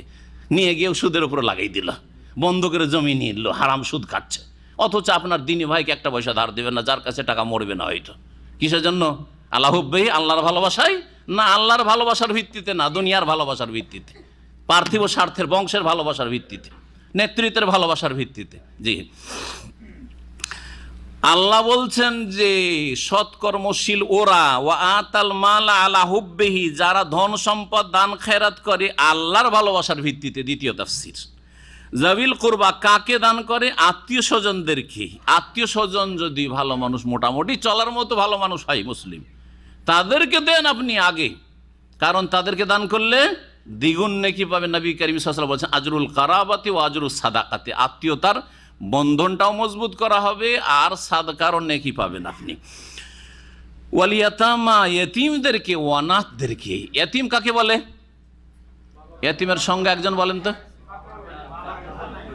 একজন বলে যার বাপ মা নাই, একজন যার পিতা নেই। আপনার বয়স 40 আর এই বছরে আপনার বাপ মারা গেছে, এতিম হয়ে গেছেন না? নাবালক অবস্থায় যদি কারো বাবা মারা যায় তাহলে তাকে এতিম বলা হয়। নাবালক অবস্থায় যদি কারো মা মারা যায় সে আমাদের দেশীয় এতিম, ওইটাই এতিম, শরীয়তের ভাষায় এতিম না। আমাদের দেশে কিন্তু মা মরলি এতিম বলে, ও ছেলেটা এতিম হয়ে গেছে, মা মারা গেছে, সে মাতৃহীন কিন্তু সে এতিম নয়। আর যে পিতৃহীন হয় নাবালক অবস্থায় সে হচ্ছে এতিম। সাবালক হয়ে গেলে আর এতিম। সাবালক ছেলে 18 বছরের ছেলে আর বাপ মারা গেছে, ছেলেটা এতিম হয়ে গেছে না, এতিম না, সে সাবালক হয়ে গেছে। বোঝা গেছে না? তো এদেরকে এতিম বলা হয়। এতিমদের কেফালতের উপর বড় ফজিলত রয়েছে। এতিমদের কেউ যদি খরচ খরচা দেয়, তাদের ভরণ পোষণ দেয়, তাদের শিক্ষা খরচ দেয়, তাদের ইত্যাদি সহযোগিতা করে, তাহলে বড়ই ফজিলত রয়েছে। আর এতিমের ধন সম্পদ যে আত্মসাৎ করে তো বড় শাস্তি রয়েছে। ওয়াল মাসাকিনা, এবং দরিদ্রদেরকে। মিসকিন ফকির সামান্য পার্থক্যের সাথে, হয়তো কিছুই নেই তার কাছে, অথবা কিছু আছে কিন্তু প্রয়োজন পুরা হচ্ছে না। ওয়াবনাস সাবিল, এবং যারা পথিকদেরকে বা মুসাফিরদেরকে, সফরে এসছে, আসার পরে এমন ফাঁসা ফেসে গেছে যে বাড়ি যেতে পারছে না। এখানে এসছে, কারো কাছে টিকিটের পয়সা নেই, হ্যাঁ বাড়ি যাবে, বাড়ি যাওয়ার খরচ নেই, আর বাড়িতে এমন ধন দৌলত নেই যে ওখান থেকে আনিয়ে যেতে পারে। হ্যাঁ, যথেষ্ট পয়সা থাকলে আনিয়ে নেবে, আজকাল নিয়ে আসার ব্যবস্থা আছে। কিন্তু এক সময় ছিল যে বাড়িতে হয়তো অনেক ধনী, অনেক ধন দৌলত আছে, আর টাকা পয়সা নিয়ে আসার ব্যবস্থা ছিল না।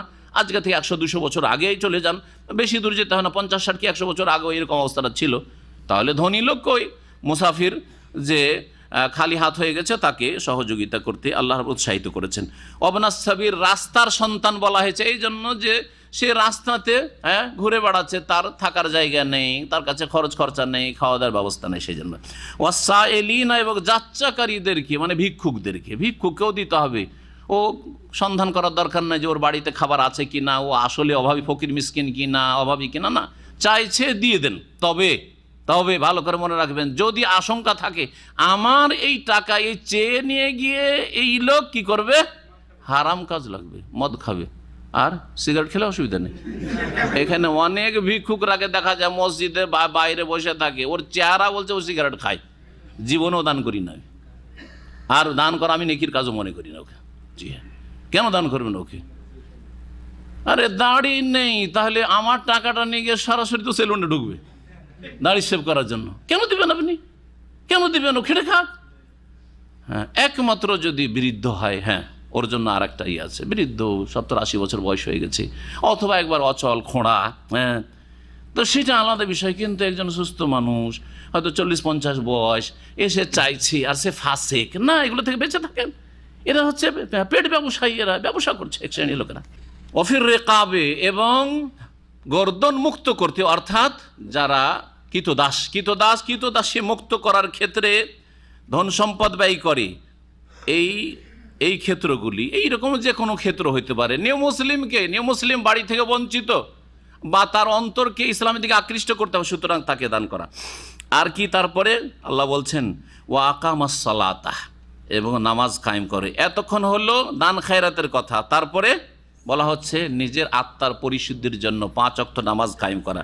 ওয়া আতাজ যাকাতা, যাকাত প্রদান করে। যাকাত প্রদান করা হচ্ছে নেকির কাজ। ওয়াল মুফুনা বিআহদিহিম ইযা আহাদু, আর যারা ওয়াদা করলে, প্রতিশ্রুতি করলে প্রতিশ্রুতি পূরণ করে, ওয়াদা পূরণ করে। যখনই ওয়াদা করে, ওয়াদা খেলাফি করে না। ওয়াদা করলে ওয়াদার কোনো পরোয়াই নেই, যে কোনো ওয়াদা, পয়সার ওয়াদা হোক, আর পেমেন্টের ওয়াদা হোক, আর কোনো কিছু দেওয়ার ওয়াদা হোক, আর কোনো জায়গায় সাক্ষাতের ওয়াদা হোক, যে কোনো ওয়াদা হোক না কেন, যদি ওয়াদা করে তো ওয়াদা পূরণ করবে যথাসাধ্য। ওয়াসসাবিরিনা ফিল বাসাই, এবং যারা ধৈর্য ধারণ করে, ফিল বাসাই ওয়াদ-দাররাই ওয়া হিনাল বাস, 3টি কথা আল্লাহ বলেছেন।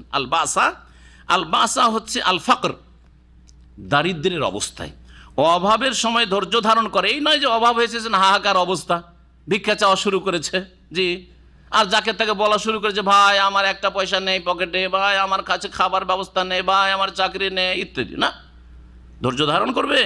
ওয়াদ-দাররাই, এবং দারার মানে ক্ষতি। কিসের ক্ষতি? শারীরিক ক্ষয়ক্ষতি, অসুস্থতাকে বোঝানো হয়েছে, মারাদ ব্যাধিকে বোঝানো হয়েছে।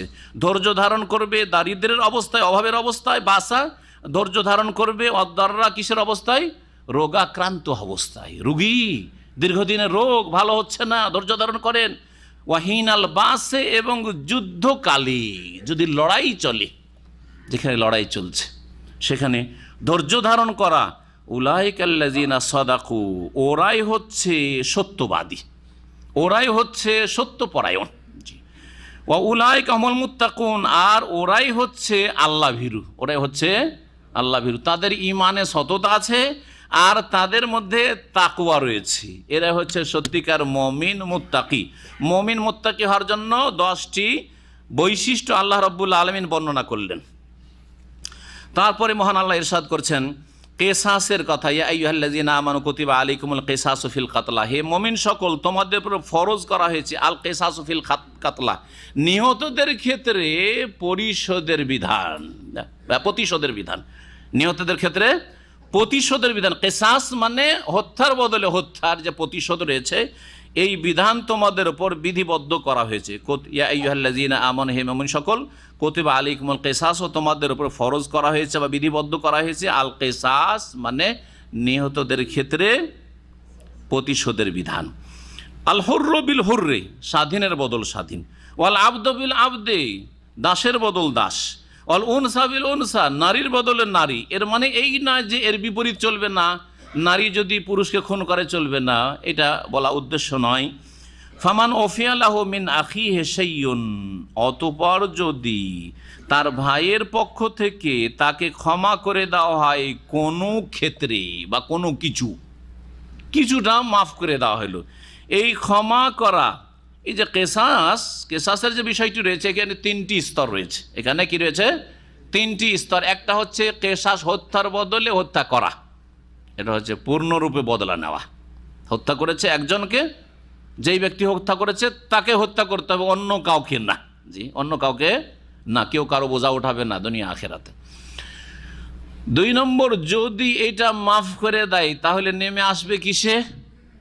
মাঝখানে একটা, সেটা হচ্ছে যে আর হত্যার বদল আমরা হত্যা করা চাই না, তবে এর কি চাই? দিয়াত চাই, রক্তপণ, যেটা কি বলা হয়? রক্তপণ চাই, দিয়াত চাই। এটাও ক্ষমা করার অন্তর্ভুক্ত। আর একটা স্তর হচ্ছে সর্বোচ্চ স্তর বলা যেতে পারে, কারণ ক্ষমা করাটাই বেশি ভালো। সেটা হচ্ছে যে পুরোপুরি মাফ করে দেওয়া, ক্ষমা করে দেওয়া, যে আমরা কেসাসও চাই না, আর আমরা আমাদের লোককে ইচ্ছাকৃত খুন করেছে তারপরে আমরা দিয়াতো চাই না, অথবা ভুলবশত করেছে কিন্তু তার সেখানে শিথিলতা আছে তো বা ভুলবশত হয়েছে, সেই ক্ষেত্রে আমরা কি চাই না, দিয়াত চাই না। এটা হচ্ছে পূর্ণভাবে কি করা, ক্ষমা করা, পূর্ণভাবে ক্ষমা করা। প্রত্যেকটাতে অনেক অনেক মাসাইল আসবে, যে মাসাইলগুলি বলা সময়ের স্বল্পতার জন্য সম্ভব হচ্ছে না, কারণ আমাদের তাফসীর এগিয়ে নিয়ে যেতে হবে।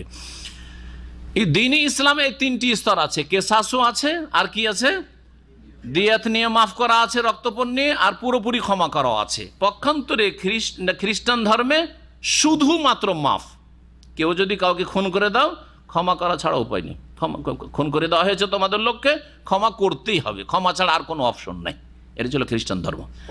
ইহুদি ধর্ম একবারে শক্ত, তাতে কি আছে যে কেসাস আর না হলে দিয়াত, ক্ষমা বলে কিছু নেই, ক্ষমা বলে কিছু নেই। জি হ্যাঁ, এই দুই দিনের মাঝখানে হচ্ছে দিন ইসলাম মধ্যম পন্থা। জি, এই উম্মত হচ্ছে উম্মতে ওয়াসাত, আল্লাহ বলেছেন। এই জন্য যদি কাউকে মাফ করে দেওয়া হয়, সেটা পূর্ণ মাফ করা হতে পারে, সেটা আংশিকভাবে মাফ করা হতে পারে, কিছুই নেব না মাফ করা হতে পারে, কিছু নিয়ে মাফ হতে পারে, যে কোনো রকম। এই জন্য শাইউন আল্লাহ বলেছেন, আল্লাহ বলছেন যদি ক্ষমা করে দেওয়া হয় ফাত্তেবাউন বিল মারুফ, তাহলে প্রথাগতভাবে যেন অনুসরণ করে, মানে যেই প্রথা চলছে, অর্থাৎ সাধারণত রক্তপণ লাগলে আজকাল এখানে কতটা লাগতে পারে, যে প্রথা চলছে সেই হিসাবে আর কি, বা কতটা এখানে নেওয়া যেতে পারে, যদিও দিয়ত নির্ধারিত রয়েছে 100 উটের মূল্য, কিন্তু 100 উটের মূলটাও তো প্রথাতে দেখতে হবে, আপনাকে নিজে থেকে ধরলে তো হবে না, সেটা বোঝানো হয়েছে। ওয়া আদাউন ইলাইহি বিইহসান, আর তার সাথে সাথে সদাচরণের সাথে সেটা আদায় করে দেওয়া। ও আদাউন ইলাইহি, সেটা আদায় করে দিবে ওই ব্যক্তি, যেই ব্যক্তি হত্যা করেছে, হত্যাকারী বা হত্যাকারীর আত্মীয় স্বজন যারা, তারা কি করবে, সেটা আদায় করবে সদ্ব্যবহারের সাথে। যালিকা তাখফিফু মির রাব্বিকুম ওয়া রাহমা, এটা হচ্ছে তোমাদের প্রতিপালকের পক্ষ থেকে ভার লাঘব, হালকা করে দাও। আল্লাহ হালকা করেছেন, কেসাস ফরজ করা হয়েছে, কেসাস না নিয়ে যদি ক্ষমা করে দেয় তো এটা আল্লাহর পক্ষ থেকে হালকা করার বিধান দেওয়া হয়েছে। রক্তপণ নিয়ে ক্ষমা করে দাও, সেটাও হালকা করা হয়েছে। ও রাহমা, এবং আল্লাহর পক্ষ থেকে এটি হচ্ছে দয়া, করুণা। ফামানে তাদা বাদা জাল, এরপরে কেউ যদি সীমা লঙ্ঘন করে, টাকাও নিয়ে নিল কিন্তু আক্রোশ ছাড়লো না, মারবো, মেরে দিল, মারিয়ে দেবো, ষড়যন্ত্র করে মারিয়ে দিল, বা একজনকে মেরেছে, আমাদের বংশের একজন মেরেছে, ওদের 2 জন মারবো। আজকাল অনেক জালেম নেতারা বলে আমাদের পার্টির একজন মারলে তোরা 10 জন মার। জি হ্যাঁ, এটা হচ্ছে এতেদাহ, সীমা লঙ্ঘন। হ্যাঁ, তারপরে জনগণ মারতে পারে না। হ্যাঁ, মুসলিম শাসক এই দণ্ডবিধানের ব্যবস্থা করবে, কোনো ব্যক্তি করতে পারে না, সেটা একমাত্র শাসক ছাড়া। ফামানি এতাদা বাদাদাল, এরপরে কেউ যদি সীমা লঙ্ঘন করে, ফালাহু আযাবুন আলীম, তার জন্য মর্মান্তিক শাস্তি রয়েছে। ওয়ালাকুম ফিল কিসাস হায়াতুন ইয়া উলিল আলবাব, হে জ্ঞানীরা, হে জ্ঞান সম্পন্ন মানুষরা, হে জ্ঞানী মানুষরা, তোমাদের জন্য কেসাসে, এই প্রতিশোধের বিধানে, নিহতের ক্ষেত্রে প্রতিশোধের বিধানে কি রয়েছে, হায়াত রয়েছে, প্রাণ রয়েছে। লাআল্লাকুম তাত্তাকুন, যাতে করে তোমরা বাঁচতে পারো বা আল্লাহ ভীরু হইতে পারো। দেখেন, যদি কেসাসের বাস্তবায়ন করা হয় তাহলে অনেক লোকের জান বেঁচে যাবে। পক্ষান্তরে যেসব দেশে কেসাসের বিধান নেই, সবচাইতে বেশি মানুষ খুন হচ্ছে, সবচাইতে বেশি মানুষ খুন হচ্ছে। এটা যদি ভালো করে বুঝতে হয় তো সৌদি আরবকে আপনার দেশের সাথে মিলিয়ে নেন, অন্য কোনো দেশের সাথে মিলিয়ে নেন। সৌদি আরবে কেসাসের বিধান আছে বলেই কাউকে কেউ খুন করতে ইচ্ছা করলে একটু চিন্তা করতে হবে, যে আমি খুন করে কি বাঁচতে পারবো, না আমারও গলাটা কাটবে। সুতরাং হাজার হাজার মানুষের জান বেঁচে যাচ্ছে। পক্ষান্তরে অন্য অন্য দেশে, আপনার নিজের দেশে চিন্তা করুন, একে মেরে দেবো, কী হবে, 5 বছর জেল খেটে চলে আসবো, টাকা দিয়ে ছুটে যাব, হ্যাঁ যা হবে তাই হবে, কি আর হবে। ও জানে যে, দেখছে যে খনিগুলো রাস্তায় ঘুরে বেড়াচ্ছে, আরামসে ঘুরে বেড়াচ্ছে, সব করে বেড়াচ্ছে, কিছু হয় না, হায়াত রয়েছে। কেসাস একজনকে হত্যার বদলে হত্যা করলে, কেসাসের বাস্তবায়ন করলে অসংখ্য মানুষ হায়াত ফিরিয়ে পাবে, প্রাণ ফিরিয়ে পাবে, শান্তিতে দেশে চলাফেরা করতে পারবে। এই জন্য মুসলিম দেশগুলিকে, মুসলিম শাসকদের জন্য ফরজ, আল্লাহ যেন সকলকে সুমতি দান করেন এবং দ্বীন ইসলামের দিকে ফিরে আসার তৌফিক দান করেন। হেদায়েত নসিব করেন, শক্তিশালী করেন, তারা যেন ঈমানের শক্তি তাদের দান করেন, আমলের শক্তি দান করেন এবং পার্থিব শক্তি আল্লাহ যেন তাদেরকে দান করেন, যাতে করে তারা সমস্ত বাধাকে উপেক্ষা করে ইসলামী দণ্ডবিধান বাস্তবায়ন করতে পারেন। আল্লাহ যেন তাদের সকল দিক থেকে, সার্বিক দিক থেকে তৌফিক দান করেন। তারপরে আল্লাহ রাব্বুল আলামিন ওসিয়তের কথা বলছেন। এই ওসিয়তের আয়াতটা শেষ করেনি। আল্লাহ বলছেন কুতিবা আলাইকুম, তোমাদের ফরজ করা হয়েছে। কি ফরজ করা হয়েছে? সামনে বলা হচ্ছে আল ওসিয়ত, তোমাদের ওসিয়ত ফরজ করা হয়েছে। এদা হাদারা আহাদাকুমুল মৌত, তোমাদের কারো যদি মৃত্যুর মুহূর্ত ঘনিয়ে আসে, ইন তারাকা খায়রান, যদি কোনো খায়ের মানে ধন সম্পদ, এখানে খায়ের বলতে আখেরাতের খায়ের না, ধন সম্পদ, পার্থিব খায়ের কল্যাণ হচ্ছে ধন সম্পদ যদি থাকে পরিত্যক্ত, যে আছে অনেক ধন সম্পদ আছে বা কিছু আছে, আমি ওর থেকে কিছু ওসিয়ত করব, তো তোমাদের জন্য ওসিয়ত ফরজ করা হয়েছে। কার ক্ষেত্রে? লিল ওয়ালিদাইনে, মাতা পিতার ক্ষেত্রে, ওয়াল আকরাবিন, আত্মীয় স্বজনের ক্ষেত্রে, বিল মারুফে, প্রথাগতভাবে বা সদাচরণের সাথে, ভালোভাবে। মানে এমন ওসিয়ত করিও না যে কাউকে বঞ্চিত করার অসৎ উদ্দেশ্য, ওরাকে দেব না, ওরা ভাগ পেয়ে যাবে সেই জন্য আমি ওসিয়ত করে দিচ্ছি, এইরকম কাজ করবে না। বিল মারুফ হাক্কান আলাল মুত্তাকিন, আল্লাহ ভীরুদের ওপর এটা হচ্ছে আবশ্যক। এই ওসিয়ত আত্মীয়দের জন্য, বাপ মায়ের জন্য, ছেলে মেয়ের জন্য, আত্মীয় স্বজনের জন্য বা স্ত্রীর জন্য, স্বামীর জন্য, এসব ওসিয়ত তার বিধান ছিল, পরে মনসুখ হয়ে গেছে। এই আয়াতের বিধান কি হয়ে গেছে? রোহিত, মনসুখ। ভালো করে মুখস্থ করেন, মনসুখ হয়েছে হাদিস দ্বারা। প্রিয় নবী মুহাম্মদ রাসূলুল্লাহ সাল্লাল্লাহু আলাইহি ওয়াসাল্লাম বলেছেন, ইন্নাল্লাহ কাদ আতাকুল্লা জি হাক্কিন হাক্কা, আল্লাহ রাব্বুল প্রত্যেক হকওয়ালাকে, পাওনাদারকে পাওনা দিয়ে দিয়েছেন। বাপ কত পাবে, মা কত পাবে, ছেলেরা কত পাবে, মেয়েরা কত পাবে, স্ত্রী কত পাবে, স্বামী কত পাবে, সবকে দিয়ে দিয়েছেন আল্লাহ রাব্বুল আলামিন। ফালা ওয়াসিয়াতা লিওয়ারিসিন, সুতরাং কোনো উত্তরাধিকারী যে ওয়ারিস হতে পারে, ধন সম্পদে ভাগ পাবে মারা গেলে, তার জন্য ওসিয়ত করা চলবে না। সুতরাং আপনি বলবেন যে আমার বড় ছেলেটাকে 2 বিঘা জমি ও দিয়ে দিও বেশি করে, আমার ছোটটাকে 5 বিঘা দিয়ে দিও বেশি, বা 5 লাখ টাকা বেশি দিয়ে দিও, এইটা করতে পারবে না, ওরা ভাগ পাবে, ওসিয়ত করা যাবে না। ওসিয়ত তাহলে যারা ভাগ পায় না তাদের জন্য ওসিয়ত।